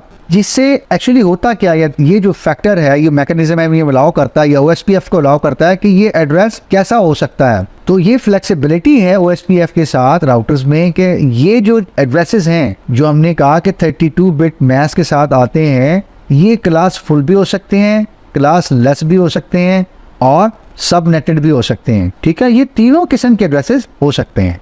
तो यहाँ से क्या है आपकी right option, all of the given options कि with OSPF it includes 32 bit address mask that enables OSPF to consider the addresses, those are classful addresses or classless addresses और subnetted addresses। तो वो तीनों को कंसिडर कर सकता है और करता है। 43, the dash layer of the TCP/IP protocol suite defines the basic characteristics of network hardware। तो TCP की वो लेयर जो हार्डवेयर के बारे में बात करती है, हार्डवेयर के बारे में इंफॉर्मेशन देती है, स्पेसिफिकेशन डिफाइन करती है। जी वो कौन सी लेयर है आपकी, आप देख रहे हैं यहाँ केबलें आपको नज़र आ रही हैं यहाँ पे, और ये किसके साथ लगी हुई हैं, जी फिजिकल लेयर के साथ। तो फिजिकल लेयर जो है ये स्पेसिफाई करती है कि आपके हार्डवेयर की कैरेक्टरिस्टिक्स क्या होंगी, स्पेसिफिकेशंस क्या होगी, डेटा जो है वो सिग्नल्स बिट्स में ट्रांसफ़र कैसे करेगा, और इस तरह की कुछ और स्पेसिफिकेशंस और स्टैंडर्ड। तो physical layer is the right option. 43rd है, dash layer of the TCP/IP protocol sweet specifies how one application uses the internet. तो TCP के अंदर जो कोई और लेयर है वो एक्चुअली बताएगी कि किसी एप्लीकेशन ने इंटरनेट यूज कैसे करना है। तो यहाँ से जो इंटरनेट का लफ्ज है ना, ये जवाब है यहाँ से। इनफैक्ट अगेन हम उसी को रेफर करते हैं। तो ये जो लेयर है ना हमारी इंटरनेट की, ये स्पेसिफाई करती है TCP/IP प्रोटोकॉल मॉडल में कि एक एप्लीकेशन ने इंटरनेट यूज कैसे करना है। That is the internet layer. 44 है, dash layer of TCP/IP layering model specifies how to organise data into frames. तो फ्रेम से फौरन आपके ज़हन में एक बात आ गई होगी, लेयर 2, जी बिल्कुल, नेटवर्क इंटरफेस लेयर, जो ये बताती है कि आप डेटे को ऑर्गेनाइज कैसे करेंगे, फ्रेम्स के अंदर कन्वर्ट कैसे करेंगे, और फिर इन फ्रेम्स को ट्रांसमिट कैसे करेंगे over the network, over the land. 45 है, dash layer of TCP/IP model specifies the format of packets across the internet. और आपने वही कॉन्सेप्ट है कि वहाँ ताकि फ्रेम्स कैसे बनाने हैं और यहाँ क्या पैकेट कैसे बनाने हैं और पैकेट्स को फॉरवर्ड कैसे करना है। तो ये काम हमारा कौन करेगा जी, इंटरनेट लेयर। इंटरनेट लेयर यहाँ पे जो थर्ड लेयर, देखिए पैकेट है ना, मैंने पहले भी शायद जिक्र किया, और डेटाग्राम पैकेट, ये जहाँ लफ्ज आएगा ये इंटरनेट लेयर पे जाएगा, third layer of the TCP/IP model. Packet कैसे बनेंगे, पैकेट फॉरवर्ड कैसे होंगे TCP में, इंटरनेट लेयर पे हम बात करेंगे कि इंटरनेट लेयर की ये जिम्मेदारी है कि वो पैकेट्स को डील करेगी, नेटवर्क इंटरफेस की जिम्मेदारी है कि वो फ्रेम्स को डील करेगी, फिजिकल लेयर की जिम्मेदारी है कि वो हार्डवेयर के साथ डील करेगी। मैंने एक्चुअली ये सीक्वेंस में इसलिए रखे हैं ये MCQs तरतीब से, आपको मैं चाह रहा था कि TCP/IP मॉडल भी साथ लर्न हो जाए, ताकि ऑब्जेक्टिव में अक्सर क्वेश्चन पूछा जाता है और सब्जेक्टिव में अगर ये आ जाता है तो ऑब्जेक्टिव के साथ साथ आपका वन गो में ये उधर भी रेडी हो रहा होगा। तो कुछ थोड़ा सा हम स्मार्ट नहीं सोच रहे, अच्छी बात है, सही है। तो अभी हमने 3 लेयर्स को क्विकली देख लिया। फिजिकल डील करेगी हार्डवेयर की स्पेक्स के साथ, नेटवर्क इंटरफेस, फ्रेम कैसे बनेंगे, फ्रेम फॉरवर्ड कैसे होंगे, इंटरनेट ये लेयर पैकेट देखेगी कि पैकेट कैसे बनेंगे, पैकेट कैसे फॉरवर्ड होंगे। नेक्स्ट क्वेश्चन है जी, the IP address hierarchy guarantees which of the following principles. तो IP एड्रेस जब बनाए जाते हैं या उनको डील किया जाता है तो कुछ प्रिंसिपल्स हैं जो गारंटी करने होते हैं।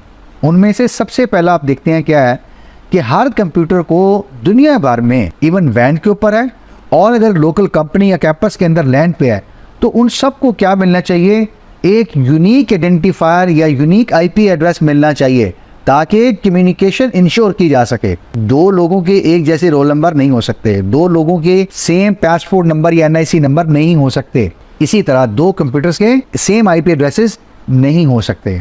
तो ये पहला प्रिंसिपल है जो आईपी एड्रेस हायरार्की गारंटी करती है। लैन के ऊपर हो आपका कंप्यूटर या वैन के ऊपर हो, यानी वाइड एरिया नेटवर्क के ऊपर, दोनों सूरतों में हर कंप्यूटर, हर मशीन, हर एप्लीकेशन, हर टर्मिनल, हर नेटवर्क डिवाइस के पास एक यूनिक आईपी एड्रेस होना चाहिए। एक गारंटी हो गई। Second, network number assignment must be coordinated globally, यानी ऐसा नहीं होना चाहिए कि हमने यहाँ एशिया में किसी एक सर्वर को कोई एक आईपी एड्रेस दे दिया और यूरोप वालों को पता ही नहीं है, वो कहें हमने भी इधर दे दिया है। आप क्या हो गए हैं, अब तो साहब दो हो गए हैं। चलिए आप एक काम करें, आप अपनी फेसबुक रख लें, हम अपनी रख लेते हैं। एशिया वाले आपको अपनी रख लें, हम अपनी रख लेते हैं यूरोप वाली। नहीं, ऐसा नहीं है। अगर फेसबुक की जगह कोई और नई ऐप आती है और वो किसी जगह एक पब्लिश होती है दुनिया भर में, तो वो सर्वर किसी एक आईपी एड्रेस पे जाएगा, वो यूनिक होगा और दुनिया भर में वो फिर ग्लोबली कोऑर्डिनेट होगा। इसी तरह बाकी इक्विपमेंट्स हैं, आपका अगर कोई वाइड एरिया नेटवर्क या वैन एज का राउटर है, उसके पास भी तो कोई आईपी एड्रेस है, तो उसको भी तो बाकी राउटर से बात करनी है ना, अपना बताना है कि मैं भी कहीं हूँ, मेरी साइड से अगर कोई लैन से जाती है ट्रैफिक तो मुझे वापस भेजो। तो ये आईपी एड्रेसेस जब यूनिक मिल जाते हैं तो ये डिवाइसेस, इक्विपमेंट्स क्या करती हैं, ग्लोबली कोऑर्डिनेट करती हैं जस्ट टू मेक श्योर कि these are and these will remain unique and devices and equipments can communicate with each other. आपका डेटा दुनिया के दूसरे कोने तक जाए भी और वहां से वापस भी इंश्योर किया जा सके। थर्ड, सफिक्स जो है ये क्या होते हैं, लोकल असाइन किए जाते हैं। हमने बात की प्रीफिक्स क्या है, नेटवर्क नंबर है। नेटवर्क नंबर को दुनिया भर में जाना चाहिए, ठीक है। यानी आईसीआई पाकिस्तान एक कंपनी है, ये तो दुनिया भर में पता चल गया। अब आईसीआई के अंदर डिपार्टमेंट्स 3 हैं, 4 हैं, 2 हैं, बिलाल साहब उसके हेड हैं, जमशेद साहब उसको लीड कर रहे हैं। ये आईसीआई के अंदर की बात है। वर्चुअल यूनिवर्सिटी एक इदारा है, एक यूनिवर्सिटी है, ग्लोबली रिकॉग्नाइज हमने कर लिया। ये हमारा क्या है, प्रीफिक्स है। ये हमारा क्या है, नेटवर्क नंबर है। इनसाइड डिपार्टमेंट्स 4 हैं। अब हमने डेटा साइंस लॉन्च कर दी है। डेटा साइंस के हेड जो हैं वो कि शबीर साहब हैं, अली अब्दुल्ला साहब हैं, अली हमज़ा हैं वो, और उसके बाद फिर लैब ऐसी होगी। ये हमारी क्या है, इंटरनल डिटेल्स हैं।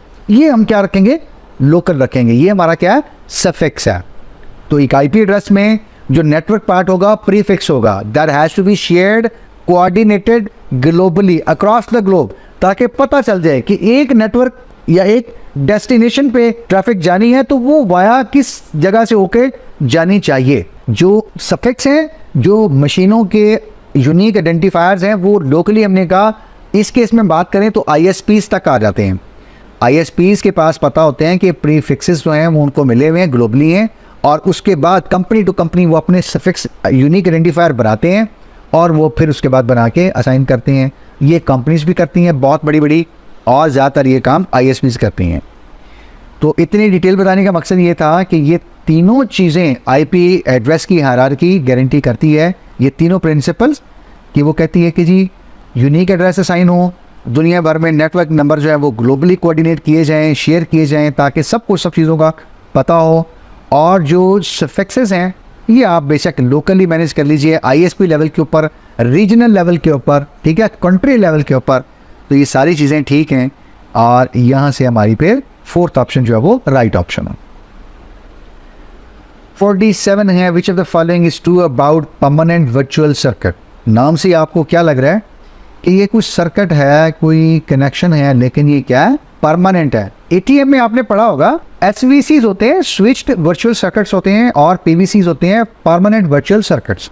दो तरह के कनेक्शन टाइप्स होती है एटीएम यानी एसिंक्रोनस ट्रांसमिशन मोड, वहाँ उस टेक्नोलॉजी के अंदर परमानेंट है। इससे आपको समझ आ रही होगी, बाय डेफिनेशन भी देखें तो ये कहा जाता है कि ये असल में क्या है, फिजिकल कनेक्शंस होते हैं जो कि कस्टमर्स ने पे करना होता है, और जब तक वो पे करते हैं ये उनको सर्विसेज प्रोवाइड की जाती हैं। तो ये कन्फिगरेशंस होती हैं जो फिजिकली एग्जिस्ट करती हैं। ऐसा नहीं है कि जैसे मैं और आप मोबाइल से फ़ोन करते हैं और हमें नहीं पता कि हम किस में भी किस ए एंटीना से बी से, कभी हमारी ट्रैफिक किसी और जगह से जा रही है, कभी किसी और साइड से जा रही है। बट इस केस में ऐसा नहीं है। इस केस में आप ये समझ लीजिए, just to make you understand, कि केबल का जो सर्विस प्रोवाइडर आपकी लोकेलिटी में वहां से एक ही तार आ रही है परमानेंट आपके घर पे, आपके जो फाइबर ऑप्टिक का आपका राउटर लगा हुआ है उसके अंदर लग रही है या टर्मिनेट हो रही है आपके पीसी में, तो वो एक परमानेंट वर्चुअल सर्किट बना हुआ है आप और आपकी आईएस इनके दरमियान, या आप और आपकी केबल जो प्रोवाइडर है, केबल इंटरनेट प्रोवाइडर है या इंटरनेट सर्विस प्रोवाइडर जो आपके करीब है उनके दरमियान। तो ये उस वक्त तक रहेगा, ज़ाहिर बात अब आप भी समझ गए कि जब तक कस्टमर क्या करता है, पे करता है। आप ज़रा ना पे करके देखें एक महीने, आपके मोहल्ले का अगर अच्छा है वो सर्विस प्रोवाइडर तो हो सकता है वो आपको फ़ोन ही करे कि बिलाल भाई पे कर दे यार अगर आपने इंटरनेट कंटिन्यू करना है। वरना अगर कोई बहुत सख्त होगा तो वो क्या करेगा, घर के गेट के बाहर से तार ही काट जाएगा। ठीक है, आप ये ना पे करें, लें सुबह आप उठेंगे आपके इंटरनेट नहीं चल रहा और घर से बाहर निकल के देखेंगे तो आपको नजर आ जाएगा तार तो कटी नहीं है, और फिर आप फ़ोन करेंगे कि भाई को तार काट गया तो वो कहेगा मैंने ही काटी है क्योंकि आपने पे नहीं किया। एनीवेज, तो PVCs require provision and last long as the customer page. ये परमानेंट होती हैं, जब तक कस्टमर पे करता है वही रहती हैं। ऑन दी अदर हैंड ये डायनेमिकली तो नहीं होती और डायनेमिकली टर्मिनेट भी नहीं होती। ठीक है, वो तो हमने कहा आर्जी तौर पे सर्किट है किसी और अभी मैं SPC की बात की कि स्विच है, आपने फ़ोन किया मिल गया, आपका कनेक्शन बिल्ड हुआ, जैसे ही कॉल ड्रॉप हुई कनेक्शन गया। अब आपको हो सकता है दोबारा फ़ोन करें तो कोई और कनेक्शन दिया जाए। यहाँ पे ये एक तरह से मैं थोड़ा मुहतात होकर कह रहा हूँ, लीज्ड कनेक्शन है, डेडिकेटेड कनेक्शन है, वो आपका ही है, आप ही यूज़ करेंगे। दूसरा क्या होता है, शेड होता है, तो इसलिए डायनेमिक जो टर्मिनेट क्रिएट होते हैं वो शेड होते हैं। तो PVC ऐसा नहीं होता और ये शॉर्ट टर्म भी नहीं होते। अभी हमने कहा कि जब तक कस्टमर पे कर रहा है कनेक्टेड है। अब कस्टमर की मर्जी है वो यूज़ करे, फ़ोन को ना करे, इंटरनेट को यूज़ करे ना करे, बट जो उनको एलोकेट कर दिया है कनेक्शन आपने वो उन्हीं का है, उन्हीं के पास रहेगा। ठीक है जी, और ये लिखा हुआ है do not involve static configuration. तो PVC को स्टैटिक कन्फिगरेशन चाहिए होती है, तो ये भी गलत है। द राइट ऑप्शन इज कि PVCs ये डेडिकेटेड कनेक्शंस हैं और ये उस वक्त तक बिल्कुल डेडिकेटेड अवेलेबल होते हैं, रहते हैं, कन्फिगर्ड होते हैं जब आप जब तक आप पे करते हैं, जब तक मैं और आप एज ए कस्टमर पे करते हैं। 48 है dash layer of the TCP/IP layering model ensures the reliable data transfer. तो ये कीवर्ड है इसके अंदर, ट्रांसफ़र। ठीक है, वो कौन सी लेयर है जो इंश्योर करती है कि रिलायबल डेटा ट्रांसफ़र हो गया है। तो यहाँ से आप अगर आप देखें तो ट्रांसपोर्ट जो है वो ये इंश्योर करती है TCP/IP में कि आपका डेटा जो है वो ट्रांसफ़र हो गया। ठीक है, आपकी जो लेयर 4 है in fact that is transport layer, तो वो इस चीज़ को मेक श्योर करती है कि TCP/IP मॉडल में कि आपका डेटा जो है वो रिलायबली भी ट्रांसफ़र हो गया। Question number 49 dash requires special software that continuously updates routing information. कोई एक सॉफ्टवेयर की बात हो रही है, ये सॉफ्टवेयर क्या करता है, बारहा लगातार कोशिश करता रहता है कि राउटिंग टेबल को वो अपडेट रखे, राउटिंग इन्फॉर्मेशन को वो अपडेट रखे। Each router communicates with its neighbour, यानी हर राउटर जो है वो कोशिश करता है कि वो अपने नेबर से बात करता रहे। देखिए कॉन्टिन्यूस अगर राउटिंग टेबल अपडेट रहने हैं तो इसका मतलब ये हर राउटर को अपने साथ वाले राउटर से बात करनी पड़ेगी, और अगर उसके पास वो अपडेट है तो वो बतानी पड़ेगी। और ये अगर आप देखें तो राउटर खुद चीज़ें अपडेट्स को ले रहे हैं और ये अपडेट शेयर कर रहे हैं। तो ये प्रोसेस क्या हो रहा है, एक्चुअली डायनेमिक प्रोसेस हो रहा है। ये learning about new routes, updating the routing tables and sharing the updated information with the neighbours, ये तीनों काम क्या हो रहे हैं, डायनेमिक हो रहे हैं।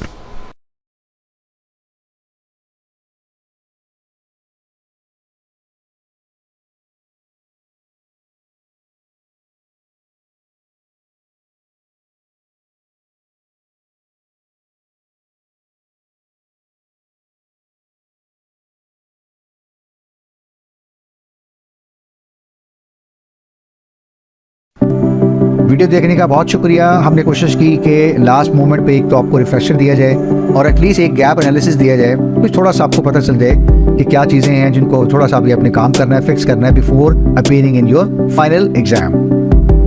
तो हमारी कोशिश कि हम ज़्यादा स्टूडेंट्स तक अपने कंटेंट्स को डिलीवर कर सकें, कोशिश कर सकें लास्ट मोमेंट पर उनको रिफ्रेशर दे सकें, उनके एग्जाम से पहले उनकी तैयारी करवा सकें, उनको हेल्प आउट कर सकें, उनका एग्जाम पास करवा सकें। अगर वो पास पहले से कर रहे थे तो उनका 10-20% हमें स्कोर एलिवेट कर सकें।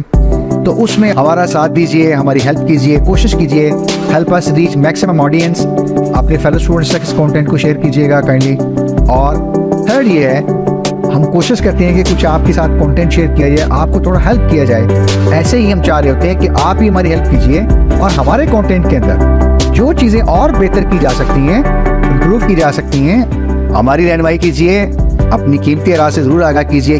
आपके लिए वो वीडियो ज़्यादा प्रोडक्टिव, फ्रूटफुल हो आपको ज़्यादा उससे अच्छे नताइज मिल सकें, आपका ज़्यादा उससे फ़ायदा हो सके, तो हम कोशिश करेंगे कि उस तरह से चीज़ों को टेलर कर लिया करेंगे ताकि उससे आपको ज़्यादा बेनिफिट हो सके।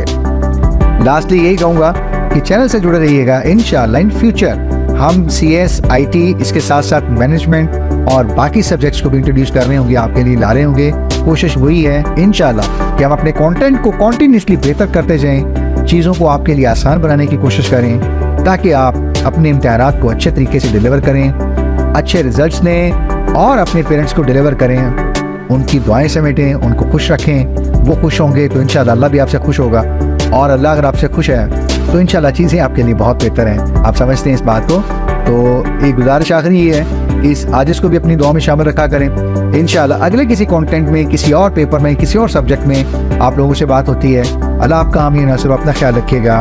Wish you the best of luck for your final term exam. Take care. अल्लाह हाफिज़। अस्सलाम वालेकुम व रहमतुल्लाह।